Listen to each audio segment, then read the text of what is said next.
for the thousands in attendance and the millions watching around the world. Ladies and gentlemen, let's get ready to rumble! Yeah. What's up? It's the Buck Coach Malachi Williams in the building. We back. New Minute Today, USA Boxing. We are back. You know, we here, man. You know, the boy got the hoodie on today, man. We got the hoodie on. We got the merch. We got everything. You know, we did it first, and we even motivate the greats. We did it first. Remember that. Shout out to TD. Let's give TD a round of applause. Give everybody in the chat a round of applause.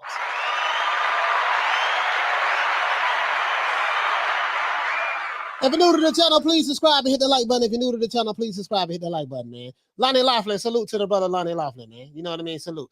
You know what I mean? Hey, man, you know, I want to talk about this shit, man, that, this interview that, you know, it was a whole lot in this interview that Jermall Charlo talked about. I just want to talk about one part.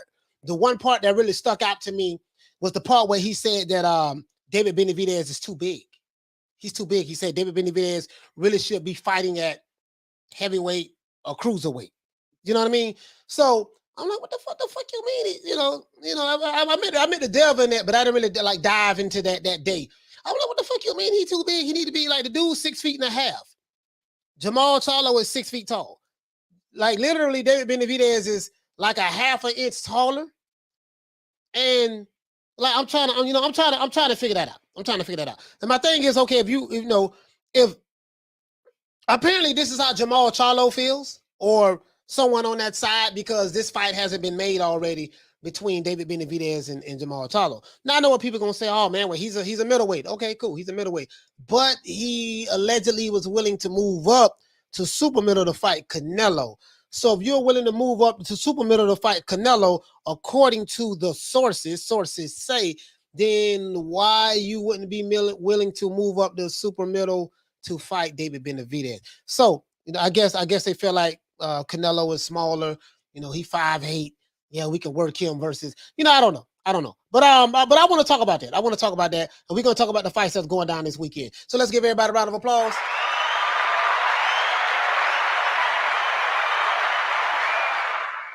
Everybody a round of applause, man, and let's do this. Shout out to Dragon Leg, man. Salute the Dragon Leg. Shout out to Big Will Sargentson. Shout out to Arthur Hawkins, Big Hulk. Shout out to Knockdown 305. Let me close this window right here. Shout out to shout out to Knockdown 305. Shout out to Agent Big 30. Shout out to Mike from Boston. Salute to Frankly Sherry. Shout out to Elf Society. Salute to Bernard Burton. Shout out to my main man Cassidy Devon. Salute to Tony Boswell, Troy Graham, AV Sounds, George H, Alex Corona. Shout out to Kathy W, Dean West, Jim 82, Two Matador. Shout out to Miguel Chartico. Salute to Karma Serene. Shout out to Jay Miller. Salute to Here to There. Shout out to True Gritter 402, Malcolm Roach from Texas. Shout out to Hell Hero Elite, Jay Rodriguez, Folabon, Philo 58. Shout out to Ralph React. Salute to Ralph. Shout out to my main man Ron Boy Fresh. What's up, Slim? Salute to Dantes. What's going on, brother? Shout out to Big Ron, Ronald Finkley, Charles N, Chick. Shout out to Chick from LA. Shout out to Damian Bennett from B-More. Salute to Lonnie Laughlin. Salute to Lil Green Eyes P, Charlo, Ahmed. Shout out to Jack Waratama. Salute to Ava as well. Shout out to Thomas Jones, Jason Dockery.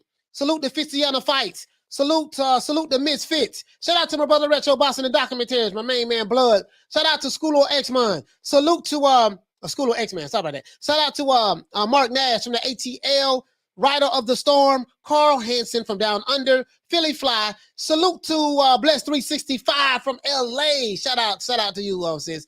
Salute to A Sneed, Dr. Paul Evans, Mr. Pads. Salute to Arlette in the building. Shout out to Big Sis, Lisa Bales, my main man from Detroit, Smith & West, and Punch Perfect Boxing. Let's get into this, man. Let's get into this. Because we got some things that's really heating up right now. And it seems like they're heating up in the super middleweight division. We know Canelo doing this thing, but it's, you know, we know that David Benavidez have a fight coming up with David Lemieux. I think that's a good fight. I mean, he got to do what he got to do. David Lemieux is not even a PBC fighter, but it does show the willingness of what's my main man, David Benavidez, to be willing to work with other fighters outside of the PBC scope. So that's beautiful. We already heard that. What today's Friday? Oh shit, today's Friday. Today is the day that Jaime Munguia is supposed to release when decide are they going to choose who's going to fight today. He said they'll make their decision by Friday. We know that fight with you know what, I'm tripping. That fight with Jaime Munguia is supposed to be going to a purse bid. If everything falls into place, Showtime will air Jermall Charlo versus Brian Castano and Jermall Charlo versus Jaime Munguia June 18th. Yeah, I haven't heard anything. Sources are telling me that next week. Oh, okay. We might be on to something, guys. I'm just looking right now. Might be on to something. Share the screen. I like to share. I don't know how true this is. We won't know until it's officially announced, to be honest with you. Until it's officially announced, we won't know. He said, but sources, who know how sources is, are telling me that we can get an announcement as soon as next week for the middleweight class between Jaime Munguia versus Jermall Charlo on Showtime at Steven Espinosa. So let's see what Steven Espinosa is saying. You know what I mean? Let's see what Steven Espinosa is saying. Is he saying anything about this? Because I've been looking. Let me see. I have been looking, guys. Let's see. My main man, Hagler, right here. This my guy. My Hagler versus, I think that's Mugabe right there. Hagler, man. Hagler over everything. Shit. You know me, shit. I haven't, we'll see. He hasn't released anything on his Twitter page, so we'll see. We do know here that Munguia is considering the offer. That's the only thing that he said on March the 8th. So we'll see. We'll see if it's official or not. I haven't heard anything. Shout out to the Queen. Shout out to Bless 365. Say hi, Co's entire chat family. What the link read? Yeah, so what the link read? We gonna find out what's up. But he said Blue Blood TV said, see right there, that's what you fucked up at. As soon as you said Blue Blood Sports TV said, that killed everything else. Blue Blood Sports TV said Charlo versus Munguia is a done deal, Coach. Right there. Is there any receipts on that? As soon as you said that, that's it right there. Are there any receipts on that? Because he could have saw this same shit I'm looking at on Twitter and said it's a done deal. And we looking at Steven Espinosa's page, and let's see. Say it's a done deal. Okay, you know me. Okay, let's go. It's a done deal. Let's go to the PBC website then. Shit. As soon as you said Blue Blood Sports TV said that right there, that's what killed it right there. As soon as you said that. Let's see.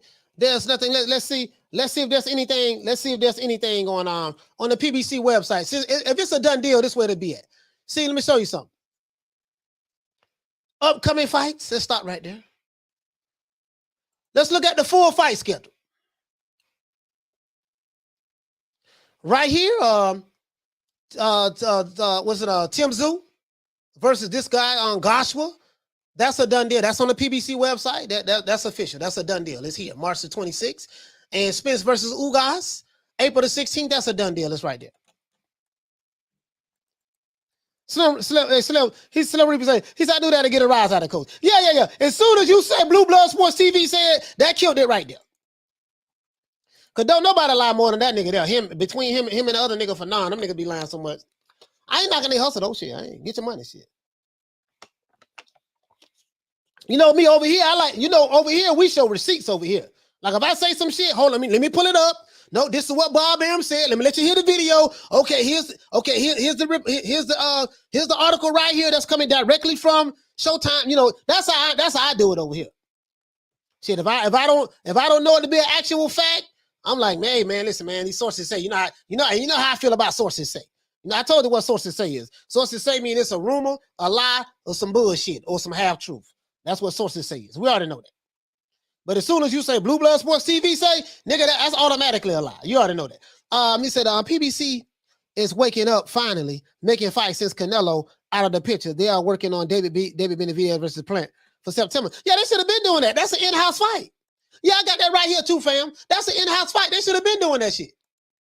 Shit, they should have, you know what I mean? Like they should have been doing that. They should have been doing that. That's an in-house fight right there. That's an in-house fight right there. They're trying to show it right here, like, you know, like this is the article right here. They're trying to show it over here. You know what I mean? So until everything is official, I don't like to sit back and say it's official. You know what I mean? If we don't have the receipts, if you can't show me something tangible that says, yes, this is a done deal, yada, yada, yada, all the other shit, I ain't. He said, Mr. Ringer, what'd you say, fam? He said, why they wait until September? Because David Benavidez has a fight coming up with David Lemieux. David Benavidez has a fight coming up with David Lemieux. As a matter of fact, and this is a good question, now, like I said before, guys. If David Benavidez, according to Jermall Charlo, David Benavidez is too small, it's too big for his brother, right? Now, according to Jermall Charlo, as I said before, David Benavidez is too big for his brother Jermall Charlo. He said he's too big. That's exactly what he said. I had a receipt, just in case people don't know. He did a 45-minute interview with Brian Custer. I do have the receipts, and I played it on this show today, so hope I ain't got to play it again, but if I have to, I will, no problem. My only question, and this is what I got to say, my only question is this, guys. You know, does Jermall Charlo feel that way? Does he feel that way about David Benavidez being too big? You see what I'm saying? And if so, that would explain why this fight hasn't happened yet. You know? So now, this would explain also why the PBC is finally trying to reach out to other promotional companies in order to make fights with Jermall Charlo. They reached out to Golden Boy Promotions from what they're saying, sources say. I don't know how true it is because I'm not in the office with Al Heyman and he's there like, yeah, we sent them an offer. Nothing has been confirmed by the primary sources of information. So we'll see. We'll see what's up. You know what I mean? Hopefully that did go down. Now, but as I said before, my only problem with what Jermall Charlo said as it relates to David Benavidez with the interview that he did with Brian Custer is this. If that is so, if you feel like that David Benavidez is too big for Jermall Charlo, why in the hell was Jermall Charlo calling the man out? Saying he'll beat David Benavidez and all this other shit there. Why would he say all of that shit? If you know goddamn well in your heart, man, this dude too big for me. I don't want no smoke with that guy. I'm not moving up there to fight that guy. Why even call a guy out? See, you know what I mean? If you feel that way. Now, again, I didn't hear Jermall Charlo say it, but Jermell saying it. And if you feel that way, and the way this dude been moving, I say he moving the way you say it out of your, he moving the exact same way that you're speaking out of your mouth. So I'm just putting two and two together. That's how I am. You know what I mean? Dudes say Benavidez is 6'2". Okay, Jermall's 6 feet tall, 2 inches taller. 2 inches taller. You see what I'm saying? So, you know, 2 inches taller. So 6'2". Some reports say some reports say he's 6'6". I don't know. He's 6'2". So Jermall 2 inches taller. I don't fight nobody 2 inches taller than me. Come on, man. You know, I'm not saying he's saying that, but you know, like yet and still. Lions only, right? Lions. Let's continue now. The good news is that David Benavidez does have an upcoming fight with David Lemieux, right? David Lemieux, I think he's from Canada, if I'm not mistaken. He's a non-PBC fighter. You see what I'm saying? So he got to do what he got to do. You know what I mean? Now, Caleb Plant has went on the record as well as saying that he wants big fights. And he did say that he wants David Benavidez in one of the big fights that he wants, which is a good thing. Now, there should be no reason why Benavidez should not be able to get the fights with PBC fighters. If you're a PBC fighter and all of you fighters, all the PBC fighters do is fight each other, there should not be any issues with PBC fights not getting made. You should be able to make a PBC fight happen just like that. Tank Davis fight a plethora of PBC fighters. Errol Spence fight a plethora of PBC fighters. You see what I'm saying? Keith Thurman, when he came back or whatever, and before that, that's all they do, fight each other. So it shouldn't be no problem. You should not have a problem with David Benavidez having a problem fighting another PBC fighter. That shouldn't even be no problem. Because when he had the belt, Caleb Plant didn't want to fight him. Now that Caleb Plant lost the belt and David Benavidez lost his belt, now it seems that Caleb Plant is open to fighting David Benavidez. Now, how much they're going to get paid, I don't know. I don't give a fuck. We know he ain't going to get that bag he got from fighting Canelo. We already know that, but that's neither here nor there. Now, as I said before, there should be no reason why PBC fighters should not be willing to fight David Benavidez. They're on the same side of the street, right? That's what they practice. Wrong side of the street, same side of the street, my side of the street. You see what I'm saying? Now, these are the only big fights that need to happen at the PBC. You're talking about Caleb Plant. See what he going to do. See if he going to be able to bounce back from the Canelo knockout.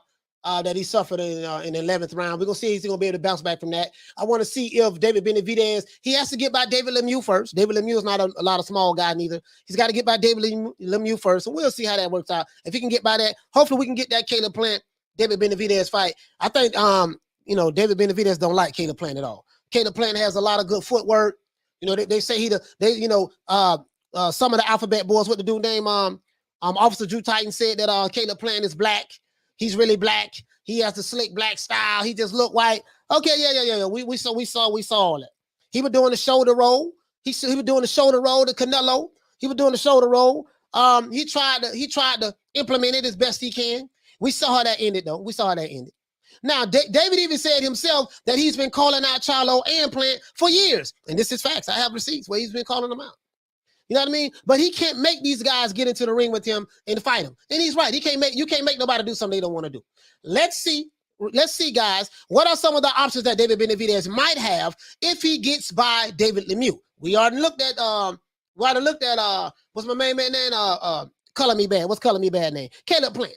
We already looked at Caleb Plant, right? Now, because from what I can see, guys, Big Charlo doesn't want to move up to 168 pounds anytime soon. And maybe he wanted the Canelo to come down to 160 after all, in order to fight him. See, there's a lot of shit that we don't even know. Like, okay, all I know is this. As it relates to Charlo, he said that he wanted Canelo to come down to 160 to fight him. That's what he said.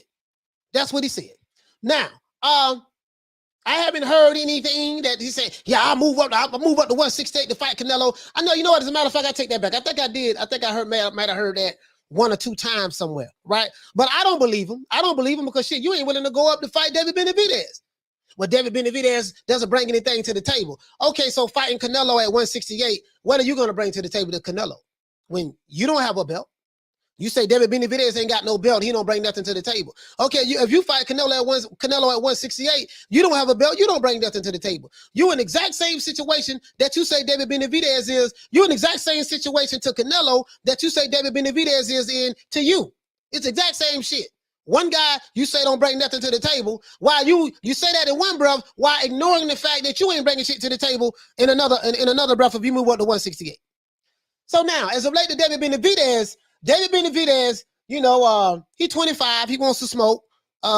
He wants to fight, and he wants to see if he can beat any of the top guys. As I said before, there's no reason why these guys at the PBC, same side of the street, there's no reason why he shouldn't be able to get these fights. That tells you everything you need to know. If you're on the same side of the street, I'm calling you out, I'm trying to make these fights happen, and these guys are not fighting, that means that one fighter don't want to fight the other fighter. One fighter don't want to fight the other fighter. You know what I mean? That's how I see that shit. If you're new to the channel, please subscribe, hit the like button. We got over 100. We got 170 people in here and less than 100 likes. Danny, what you say, fam? I think Munguia stops Charlo in the later rounds. That's why we need to see that fight. I hope like hell he take the fight. I hope like hell he take the fight. I wanna see that fight. I want to see the fight, dog. Like me, I want to see the fight. You know me, shit. It ain't no way in hell you're gonna tell me a dude 39-1 should not be fighting a dude 32-0. 71 wins between two guys, 0 losses, 53 combined knockouts. Ain't no way in hell we shouldn't see that fight. I would love to see that fight. Now, I wouldn't be mad if Munguia fight Janibek as well. I wouldn't be mad. But the only difference is if he fights Jermall Charlo, that's a direct shot at the title. If he win that fight, bam. That's how I see it.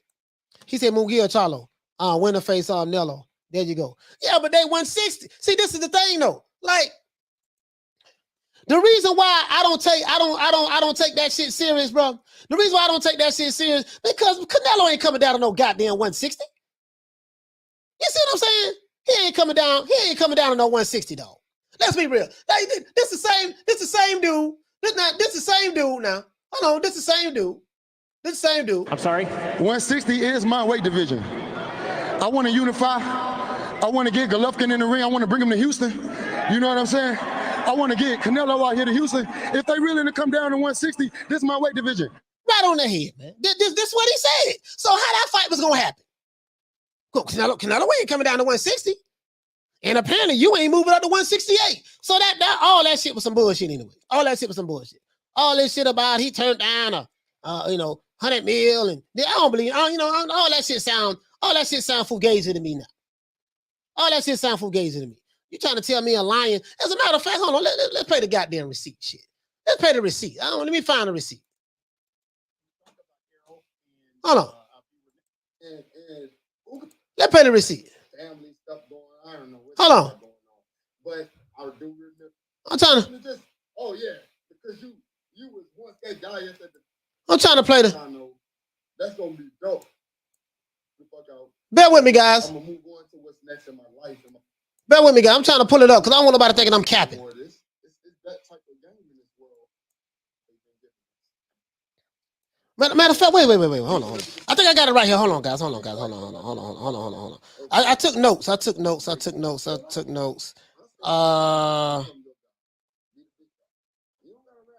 Man, hold on, guys. I thought I had it. I thought I had it. I thought I had it, guys. Damn, I thought I had that part timestamp. I thought I had that part time. Oh, here you go. 39:40. I did have a timestamp. Okay, there we go. 39:40. Here you go. Here you go, right? I'm gonna play it. I don't want nobody thinking shit. Coach making shit up. The nigga lying. Jermell ain't say that. No, that's what the nigga said. That's what the nigga said. You know me, guys. You know me, y'all. I'm obsessed with receipts. That's what the nigga said. Tori, what you say, fam? He never mentioned Andrade at 160 either. You know what? Andrade done moved up. Tori, I don't know if you know, but Andrade officially moved up. His belt is if not, you know, let's pull up the WBO. Let's pull up the WBO too, Tori, because I think that by Andrade moving up, his belt is up for grabs. That's if they updated their site. As you can see right here, this is the PBC website. This is boxing schedule so far. We only see 2 fights on here. We see Charlo versus Castano. That's been I think that's been set off till May. That's been set off till May, if I'm not mistaken. They haven't updated it, but that's been set off till May. And we know this fight is Costa Zoo's son, Tim Zoo. This is March 22nd. That's still going. March 26th. That's still going down like the Titanic. And April 16th, Spence versus Ugas. If nothing happens, you see what I'm saying? So that's going down. But they only have 3 fights on their schedule so far. You see what I'm saying? So once it's official, we'll know. And as a matter of fact, hold on. Let's go over here. Let's go over here. You know me, let's look up all networks. Okay, all networks. Okay, this is for all boxing networks. This is March. Virgil Ortiz fight next weekend, guys. Big Verge. Edgar Berlanga, he fights again. He versus Steve Rose. Okay, that's a super middleweight fight right there. That's March 19th as well. Hold on, are they fighting on let me see something. Hold on. Oh, let me see something. Is this Virgil Ortiz? Okay. Oh, you know what? Oh, I thought they was fighting on the same. I thought they was fighting on the same undercard. Okay, they're not. Okay, Edgar Berlanga's fighting in New York. Sonny Edwards versus Mohammed Wasim. I think this fight is in Dubai. Oh, it is in Dubai. Okay, Dubai. Yeah. You know, so it ain't really nothing too popping. Kiko Martinez versus Josh Warrington. You know what I mean? So yeah, man. Yeah. And we know that Burchell fights. Okay. Yeah. This gonna be a good one too on ESPN. Okay, shit. We got some good fights this month. Shit. Hell to the yeah. And then as you can see right here, the Errol Spence Ugas, that's right there. Yeah. We got some good fights. We got some good fights this month, man. Joker, what you say, fam? Joker say I think Jermall is playing too many games. Nah, I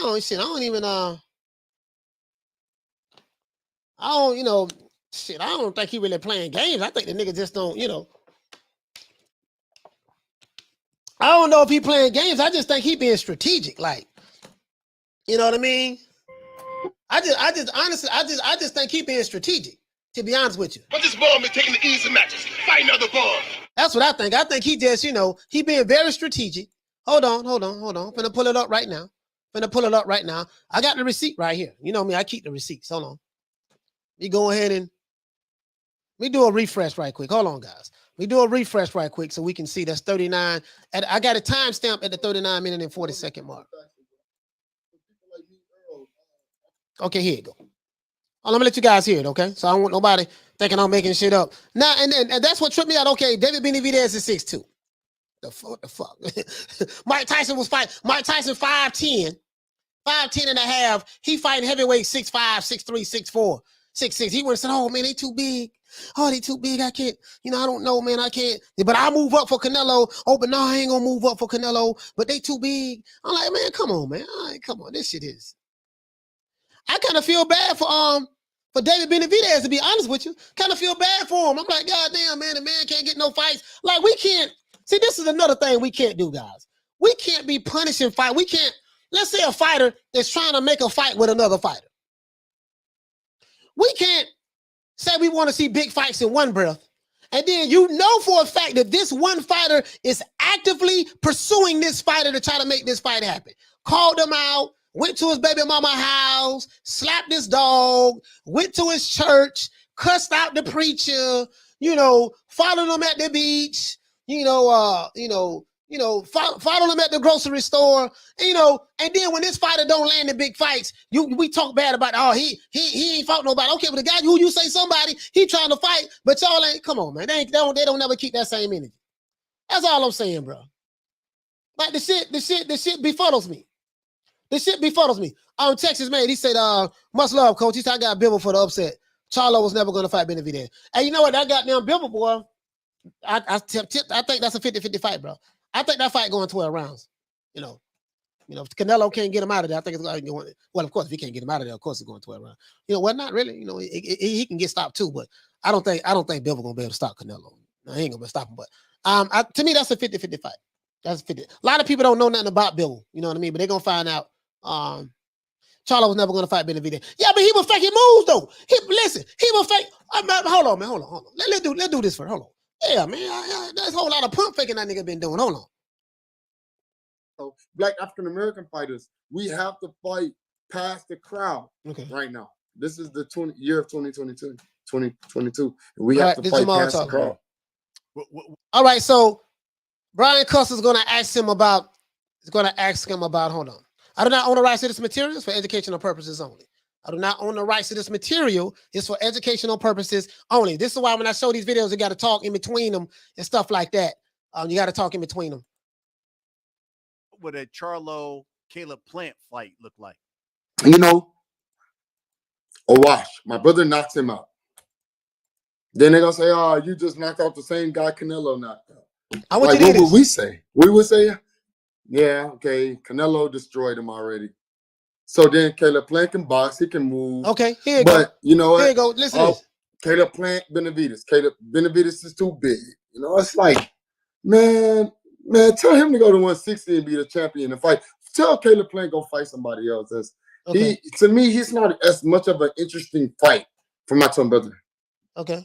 I just don't like the fight for my twin brother because it's like he's another high, a risk, but it's just a tough fight. We can knock him out and get him out the way. Yeah. So he said that he don't like the fight. He said all over the place with this shit. Okay, well, we can watch David Benavidez. He said that in one breath, and then like literally 5-6 seconds later, he said, well, David Benavidez is too big. And then, Caleb Plant, they can make that fight happen. My brother can beat him. But then, that Caleb Plant, that's a tough fight. Tell him to come down to 160. This man saying all kind of shit. Like, bro, hey, listen, he's saying all kind of shit in here. And I'm not trying to damn, is this the way Jermall Charlo really feels? And if this is the way he really feels, then that will explain why David Benavidez ain't been able to get this dude in the ring. Period. Come on, man. This shit sound like some ducking to me. I don't give a fuck nobody say. Nigga quack it. Just to shut him up, but then don't y'all want to see, the Canelos and the Benavidez and the Charlos and the top tier, the Belleville, whatever his name is, and the Arthur guy. You want to see them fights right now, like when you talk big weight divisions. Yeah. Right. I'm just speaking facts now. Absolutely. Don't take what I'm saying and take it and hope the fans don't take what I'm saying and try to make an excuse for what I'm saying. No. We taking it exactly the way you said it. You said, we taking it exactly the way you said it. You said that David Benavidez was too big for your brother. You said that Caleb Plant was a tough fight for your brother. You did not want your brother to take that fight. You said Caleb Plant need to come down to 160. No, we taking it exactly the way you said it. Let's continue.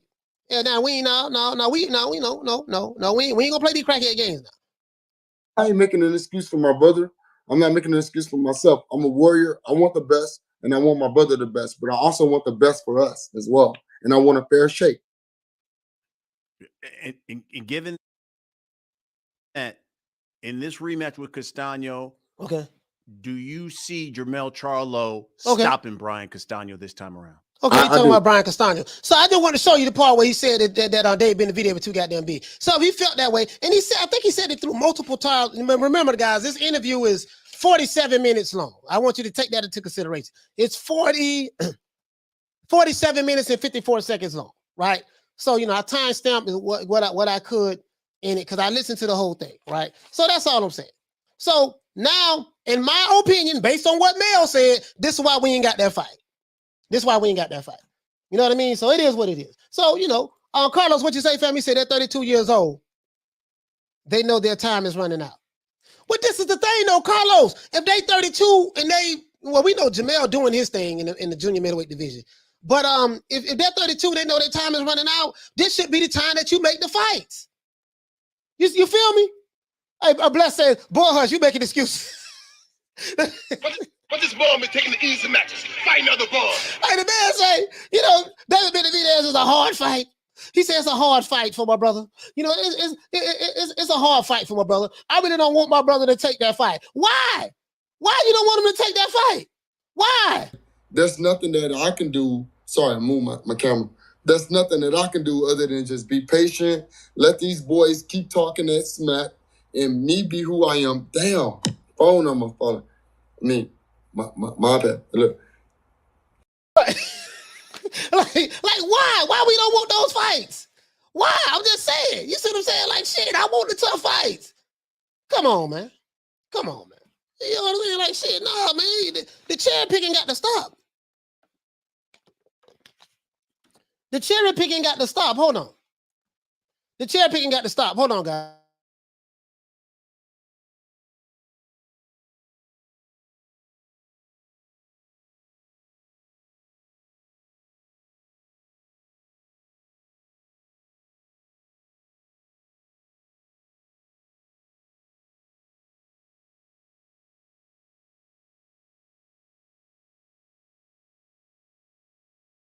All right, sorry about that, guys. Sorry about that. Yeah, man, listen, look here, man. No, man. No, hell no. Nigga pump faking, man. That's what it is. That's what's been going on. See, he told on himself. He told on himself. Man told on himself. And that's what it was. Now, David Benavidez, you know, I don't want nobody, and I don't have a David Benavidez defense fund going on. But I'm saying, listen, dog, the man been trying to call these dudes out. He been calling these dudes out, and this what the hell been going on. So, you know, now, far as I'm concerned, now we know why we didn't get that fight. One, the dude don't want to move up, and then two, one, he don't want to move up, and then two, he feel like the man too big for him. Carlos, what you say, fam? He said I think Crawford can beat him, coach. Look at what Harrison did and Castano did to Little Charlo. I mean, you know, Jermell is a bad boy, but yeah, he can, but I mean, but you know, we want to see those fights. If they move up, like me, man, one thing I gotta say, bro, I don't believe in babysitting fighters. I don't believe in babysitting fighters, bro.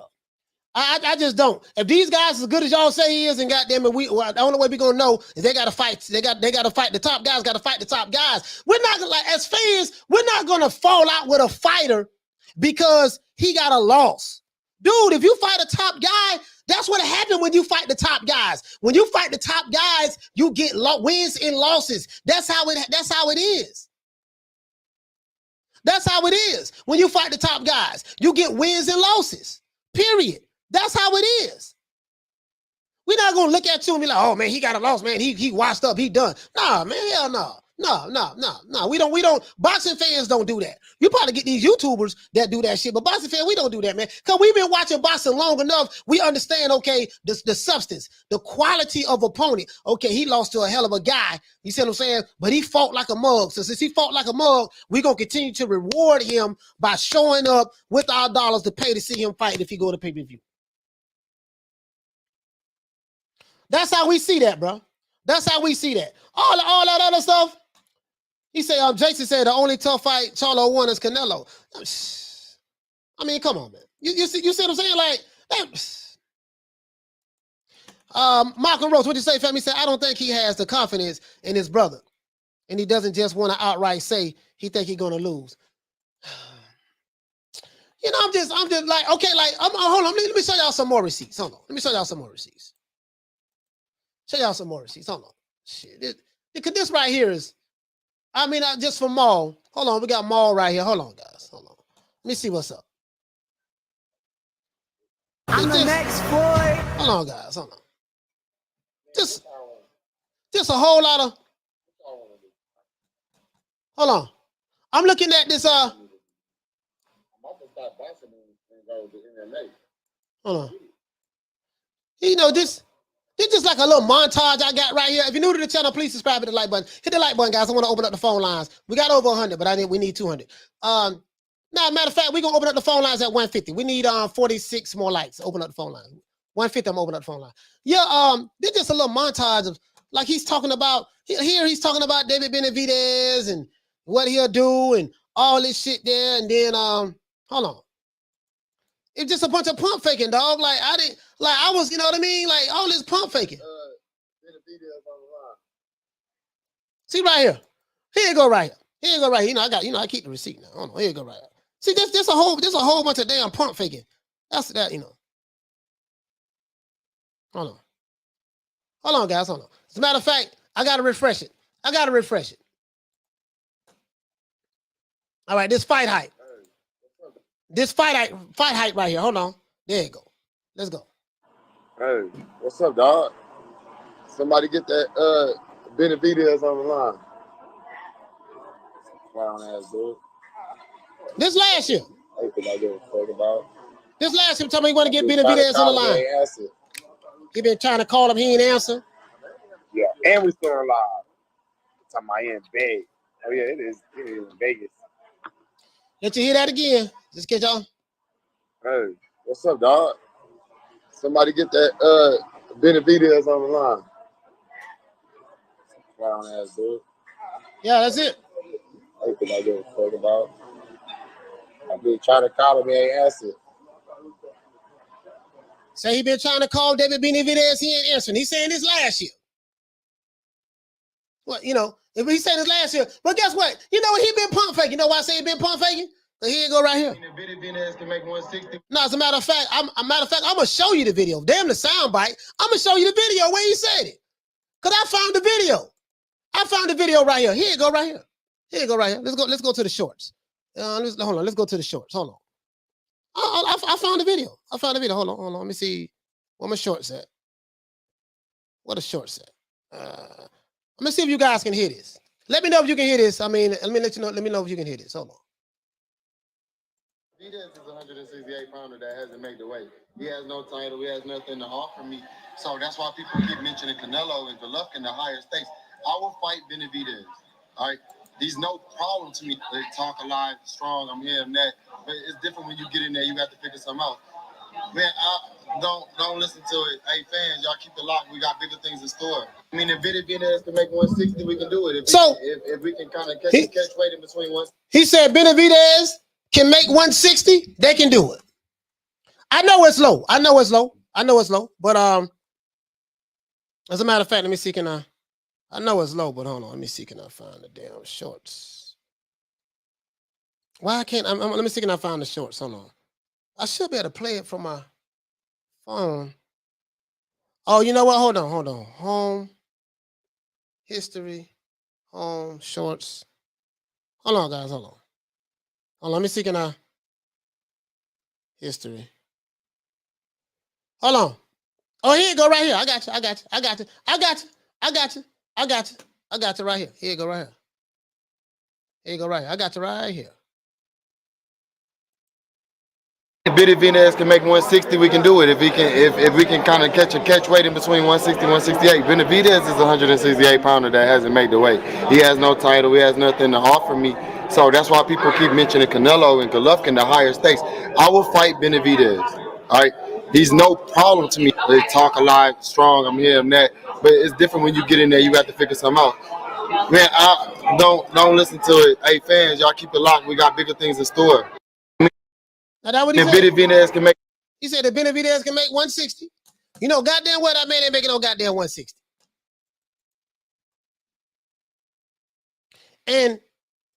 But you'll move up to 168 to fight Canelo. I don't even believe that shit now. I don't even believe that now. He said they're playing death now. I don't even believe that now. He said catch weight is a solution. No, that ain't no damn solution. That ain't no solution. That ain't no solution. Well, I tell you what, if that's a solution, then shit. I know y'all. I know goddamn well they weren't thinking Canelo was gonna come down to a catch weight. Canelo damn sure ain't coming down to no catch weight to fight no goddamn Jermall Charlo. I tell you right there. He said, yeah, Benavidez is not making that. Maul got to move up, and he's my second favorite boxer. Yeah, he ain't moving up. Maul ain't moving no goddamn well. Maul ain't moving no well. ADD, he said he'd fight Benavidez if he never had a Lambo with suicide doors. Yeah, if he had to. If he had to. You see what I'm saying? But I'm just saying though, one thing about me, I like to play with a motherfucker out of their mouth. I like to let them hear the receipts. This is what he said. No, you're not going to say, well, nah, he over here hating. He ain't say that. No. He got a receipt. This is what he said. This is what he said. You know what I mean? Because you got some people that have a problem with receipts. That's what he said. That's what the man said out of his own mouth. So that fight ain't happening. Now, I do hope that he get the Jaime Munguia fight. Now, based on what I'm seeing, they want to take the easy road. They want to make sure that, they want to feel like that, hey, man, we want to make sure that we get something as easy as possible. Maybe they feel like Jaime Munguia is sweet. Maybe they feel like, okay, he's 25 years old. He 39-0 with 31 knockouts, but he ain't really fought nobody. So, yeah, man, I'll send him a contract. So this let me know that the PBC could have been sending out contracts. You know how you always hear that ain't nobody sent Al no contract to fight this fighter. Ain't nobody sent nobody no contract to fight that fighter. And I used to always ask myself, I said, but then why does everyone have to send the PBC contracts? How come PBC don't send other people contracts since they're supposed to be this powerful white-owned organization that has a black president by the name of Al Heyman? I said, why? And then I realized, and this shows me that, oh man, they can offer contracts to other promotional companies. They just don't practice it. They just don't practice. Now, dude, you know what? Yeah, I want to fight him. David Benavidez. Hey, Al, check this out, man. I want to fight David Lemieux, this dude from Canada. He's not a PBC fighter. Okay, let's make that happen. Let's reach it. I'll offer him a contract, make that happen. Hey, man, listen, man. Hey, Al, listen, this Jermall Charlo. See, can you get in contact with Golden Boy? Tell him I want to fight Jaime Munguia. Al put together a contract, send it. They could have been doing that shit. But you got these fans, like some of these dudes today, man, it's like they advocates for fights not happening because they want to protect their fighter. Got him in the witness protection program. He said Munguia is a mandatory. No, he's not a mandatory. Munguia is not a mandatory. He's the number one. As a matter of fact, I have it right here. He's number one. He's number one in the WBC, but he's not the mandatory. He would have to fight. I just went over this yesterday. Let's see. No, he would have to fight for. He's not a mandatory. Not a mandatory at all. I know that for a fact. As a matter of fact, let me see. Can I pull it up for you? Middleweight. Okay, we got Big Maul right there. They want, in order for Jaime Munguia to be the mandatory, hypothetically, if Benavidez go down to 160 and beat Charlo, will Benavidez still get credit for fighting a smaller fighter? No. Hey, okay. Shout out to Ride of the Storm for dropping that quarter of a bam dub on your boy. Hey, Leroy. Super chat received. Playtime's over, boy. Here you go right here. I'm gonna show you right here. Jaime Munguia is ranked number one by the WBC. In order for him to officially become the mandatory, he would have to fight this guy right here, Carlos Adames from Dominican Republic. He would have to fight this guy. They haven't updated their website, but he's not there anymore. He would have to fight this guy in order to become the mandatory. I just read this on the show the other day, 2 days ago.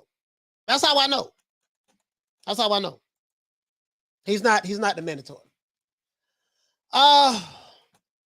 So we'll see. We'll see. So basically, they're reaching out to Jaime Munguia and say, hey, man, we're going to give you opportunity, man, just to fight for the belt.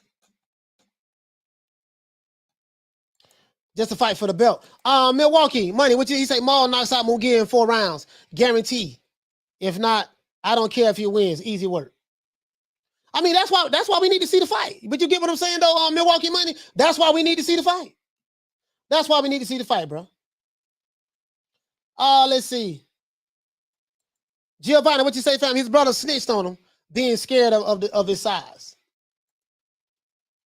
Perez, what you say, fam? He say, Coach, do you think Kambosos and Haney are going to fight? Man, I don't even know, dog. You know, that's a good question, bro. I don't even know, bro, because it just all depends on, you know, I don't know, man. I don't know what the hell they doing. I don't know what Lou DiBella doing, bro. I have no idea. I have no idea. Malcolm Roach, what you say, fam? He said, I thought that making 160 was a problem for Charlo. So fighting Benavidez makes perfect sense. You make weight more comfortably. Yeah, you're right about that. And you put pressure on Canelo for a fight. I don't get it. Yeah. Yeah, I see what you're saying. I see what you're saying. You know what I mean? But you know, apparently they feel differently. Smith and West, what you say, my brother? He said we need to talk about how the WBC ain't doing no drug testing for Castano build up though. They're not doing any drug testing? What you mean they're not doing any drug testing? I thought on the WBC was they had all of their fighters enrolled in the what is it, the clean boxing program, right? Everybody on the WBC, with the WBC, the fighters have to register for the clean boxing program, right? What they got, VADA? We need 14 more likes for me to open up the phone lines. D-Ray, he says Lou called $1 billion bill on KQKC today. Yeah. I mean, what that mean? I got you, D-Ray, but you know, he called him. I'm pretty sure knowing Dollar Bill probably showed the phone. He probably showed everybody on the camera. Oh, this Lou calling me. I'm pretty sure he did that. I'm pretty sure he did that. D-Ray, I'm pretty sure he did that. You know, if I was a betting man, I would bet he did that. I had a lot of people don't know. He popped up on this show last year. Bill Haney came on my show last year. Came on here last year. Smith and West, what you say from exactly? They're supposed to all be getting tested in the top 15. SC, he say Vada. Yeah, I think Vada, bro. Vada. I think everybody in the, like Smith and West saying, the top 15, the top 20, all of them are supposed to be tested. I didn't know. Yeah, all of them supposed to be tested. All of them supposed to be tested. He said, I think Kambosos will fight Ryan Garcia after a tune-up fight. So, I mean, he has 3. Listen, Kambosos has 3 belts. He has the franchise belt, but he don't have to fight no mandatories with that. He has 3 belts. So, eventually, he's going to have to fight a mandatory for one of those belts whenever one of the sanctioning bodies decide to, you know, press the action. He say, W right side. Facts. Oh, yeah, I'm pretty sure he did.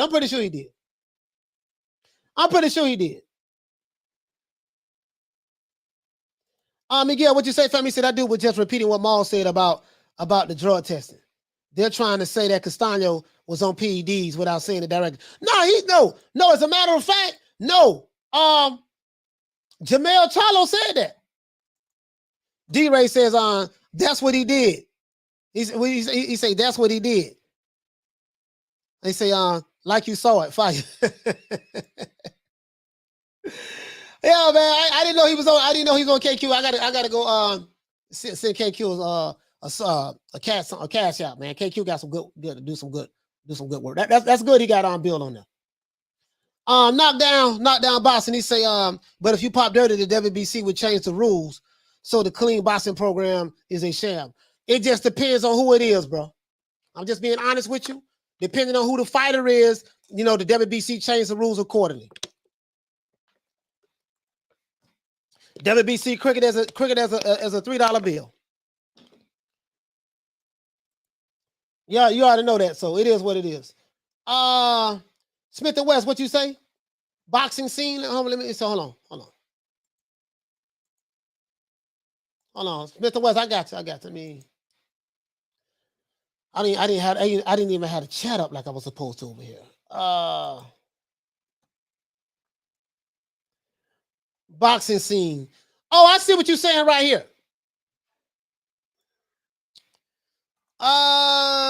Yeah, you know what? I saw this. I think I saw this. Smith and West, if I'm not mistaken. Let's blow it up a little bit. So it said Jermall Charlo. It said Jermall Charlo is not too pleased with how the proceedings of his upcoming rematch with Brian Castano has thus far played out. The 154-pound full unification clash pitting Charlo's WBA, WBC, and IBF titles against Castano's WBO belt was supposed to take place on March the 19th. We know it got delayed. The fight, as BoxingScene.com previously reported, has been rescheduled for May the 14th. Okay, cool. Charlo said he was suspicious of the timing of Castano's injury because it came just days after he made a forceful appeal to his representatives to make sure there was stringent drug testing. And as a matter of fact, he comes flat out and says it right here. Hold on. He comes right out and say it right here. Let me see. Hold on, guys. Hold on. He comes right out and say it right here. 22:30 mark. I'm going to show it to you right now. He comes right out and say it. So let me go here so you guys can hear it. You know me. I'm the receipt guy. I'm the receipts guy. 22. What I had? 22:30. Let's go by right there. You know me. I'm the receipts guy. If you don't forget to hit the like button, guys, so I can open up the phone lines. You know I'm the receipts guy. But I am happy for David Benavidez. Hold on. Yeah, and we're still alive. Hold on. Let me wait a minute. Oh, here you go, right here. I do. Here you go. Hold on, bear with me, guys. I'm finna open up the phone lines in a minute. Bear with me one moment. I want you guys to hear this. I don't want nobody thinking I'm making shit up. He didn't say that. No, he didn't say it. I got it right here. I don't want nobody saying Coach making it up. He didn't say it. No. You guys know me by now. You should know me by now. If I say some shit, boy, I can prove it. Hold on. I thought, okay, be comfortable, fight off the ropes. I had a lot going on at that time. You know, my son was in my room sleeping with me. Okay. The night of the fight, because that's what I wanted. Newborn. Wasn't it like 2 weeks? A newborn. 2 weeks or like 2 weeks old or something like 2 that? 2 weeks before the fight. And then I felt like I might as well take him into the fight with me. Okay. But I didn't take him to the fight with me. All right, I want to get to the part the way he said that when my main man Castano was on steroids. Let me get to that part. Hold on. Bear with me. I got it. In the fight mentally with me. Okay. My baby almost 9 months. I think about 3 weeks ago. I ain't tell nobody. Okay, hold on. I ain't tell nobody I was sick. Where was that? You know, I fought that and kept it moving. I ain't finna go and ruin my fight. I'm gonna fight 22:30. No matter what comes. So if something happens, right now to this very day. Hold on. I've been going back and forth to court for custody battle for my son. Where's hold on? And then if you ask him at the end of the night, who won that fight? Hold on, guys. Let me find it. I got it. Trust me, I got it. I took the goddamn notes. Trust me, I got it. I promise you, I got this receipt right here, boy. I promise you, I got this receipt. Shout out to Raul for dropping that $2 bam super chat on your boy. Hey, Leroy. Super chat received. Playtime's over, boy. He said, don't think that it's nothing, because they could still test Castano. He's hurt, not missing. It's just a piss and blood test. Okay. Yeah. But let me pull it up, because he said it. He said that the man is on.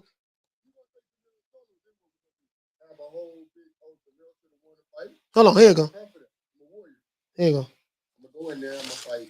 I'm gonna be, and I'm gonna do a lot of different. Okay. Getting me on the road. That's done. Hold on. I thought, okay, be comfortable. He said that he wasn't gonna let Castano get him on the ropes. Damn, he talking about his son. Come on. I fought that and Come on, hold on. You know what hey, just know I'm a person that's on the inside, on the Damn, man, where is that, bro? I hear you, Augusta. I mean, not Augusta. And so when I fight him, that's the only thing on my mind. I don't want to fight nobody else. I'm gonna find it, bro. Let me just let it play. I hear y'all. Wait, Cause I thought I got it right here. I hear you, Augusta. And I got it right here. It says Jermell says focusedness. It says Castano taking steroids. Australian. I got it right here, dog. Hold on. I got it right here. But anyways, I didn't, I don't know about the drug testing. I don't know if they're doing the drug testing.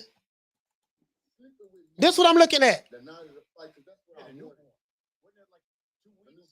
Yeah. I'm gonna find it.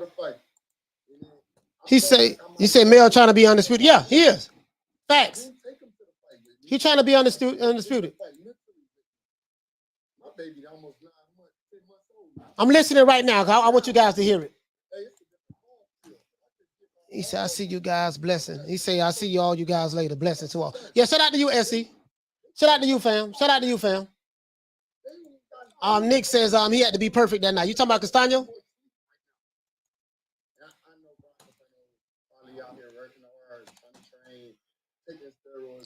There you go. Where's that?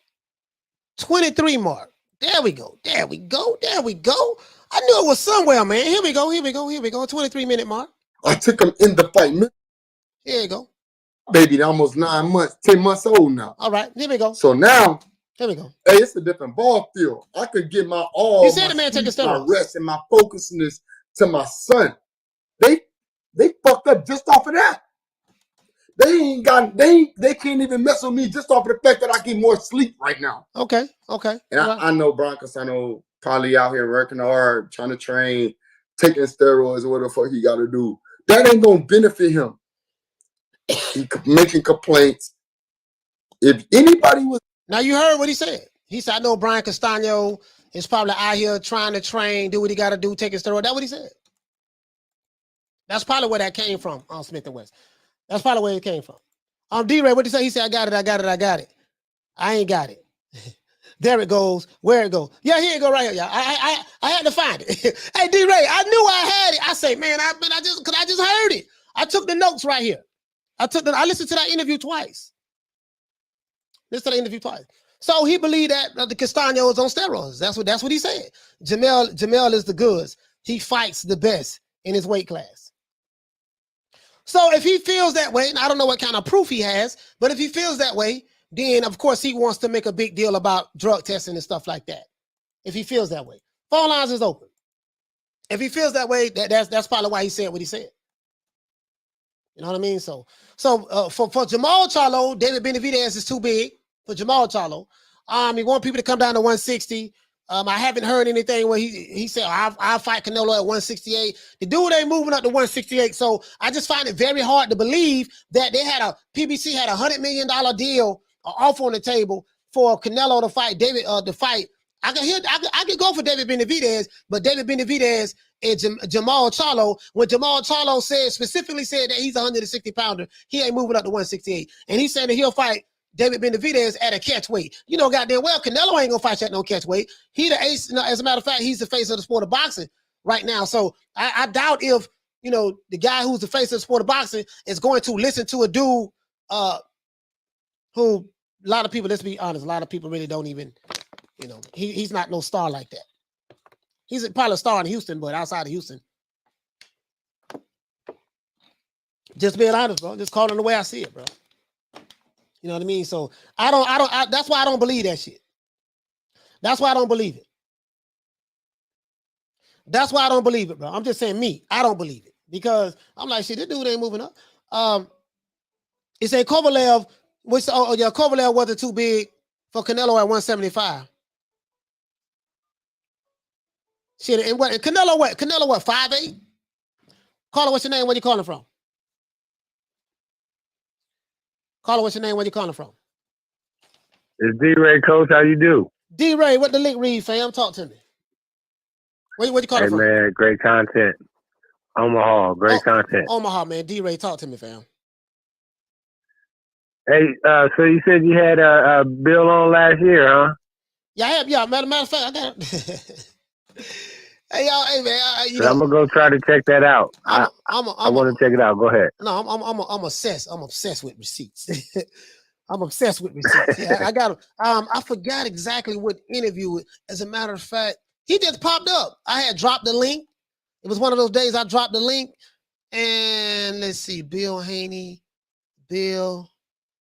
It was one of those days I dropped the link. I just hold on. I just had it up there. Let's see, bam, bam, bam, bam. Yeah, hey, Go hey, ahead. Sam, you ain't got to worry about it right now. Just get it in whenever you can. But I just want to say, yeah, you got receipts, man, because you pulling them up on Charlo, boy. You done chopped this interview up. And the thing I had noticed too is that he didn't even let Brian Custer even, you know, he liked to end with his little questions and stuff like that. He didn't even get a chance to ask them questions, man. He just took over the interview. Oh, hey, but listen, but what I like about what Brian Custer did, he let him talk. He let him talk. He said, you know, I'm gonna let this dude talk. It's obviously he got a lot to say. And he said a lot of things. He said a lot of things in his interview, you know what I mean? So he said a lot of stuff. As a matter of fact, let me bring this down. I got it right here. I'm looking at it. Me and Bill Haney. Me and Bill. Yeah, but you know what though? He let him talk. He let him talk, let him say what he was gonna say and stuff like that. And it was a good thing he let him do that, D-Ray, because he said a lot of shit. He said a lot of shit, bro. I was like, I looked at the interview twice. And that's when I realized that he was drinking out of the red cup. I say, nah, I ain't the smartest guy in the world. But this bottled water. He did show it too, didn't he? this bottled water I got right here. What's the chances of that he has water in that cup? You know what I mean? So I'm like, man, and I say he's slurring in his speech and stuff like that. So anyways, but he good people though. Charlo, Jermell good people though, man. Mel seem like y'all. He got anger issues, but as a matter of fact, here it go right here. Hold on, let me move this out the way. As a matter of fact, nah, this ain't it. That's the one with Bill Haney right there. But let me move Mel out the way. Let me download it. Get rid of that, and let me download it again. That's the one with Mel. That's the one with me and Bill Haney. Right? He just popped on the show. And he just popped up on the show, and then he showed his phone. Yeah, man, you know, read that right there. Read that. That's what it says. And you know, and see, I talked to Mauricio Suleiman, and see, Mauricio said this. And look, this was me and Dev. See, me and Dev did this and that. And then I guess he got the hell out the phone. You know, I guess he got a phone call and he just fell off. You know how you normally get a phone call and just fall off. There you go, right. Can you see the screen? Yeah. Hey, man. Well, like I said, it's almost like you saw the interview today, man. That's amazing.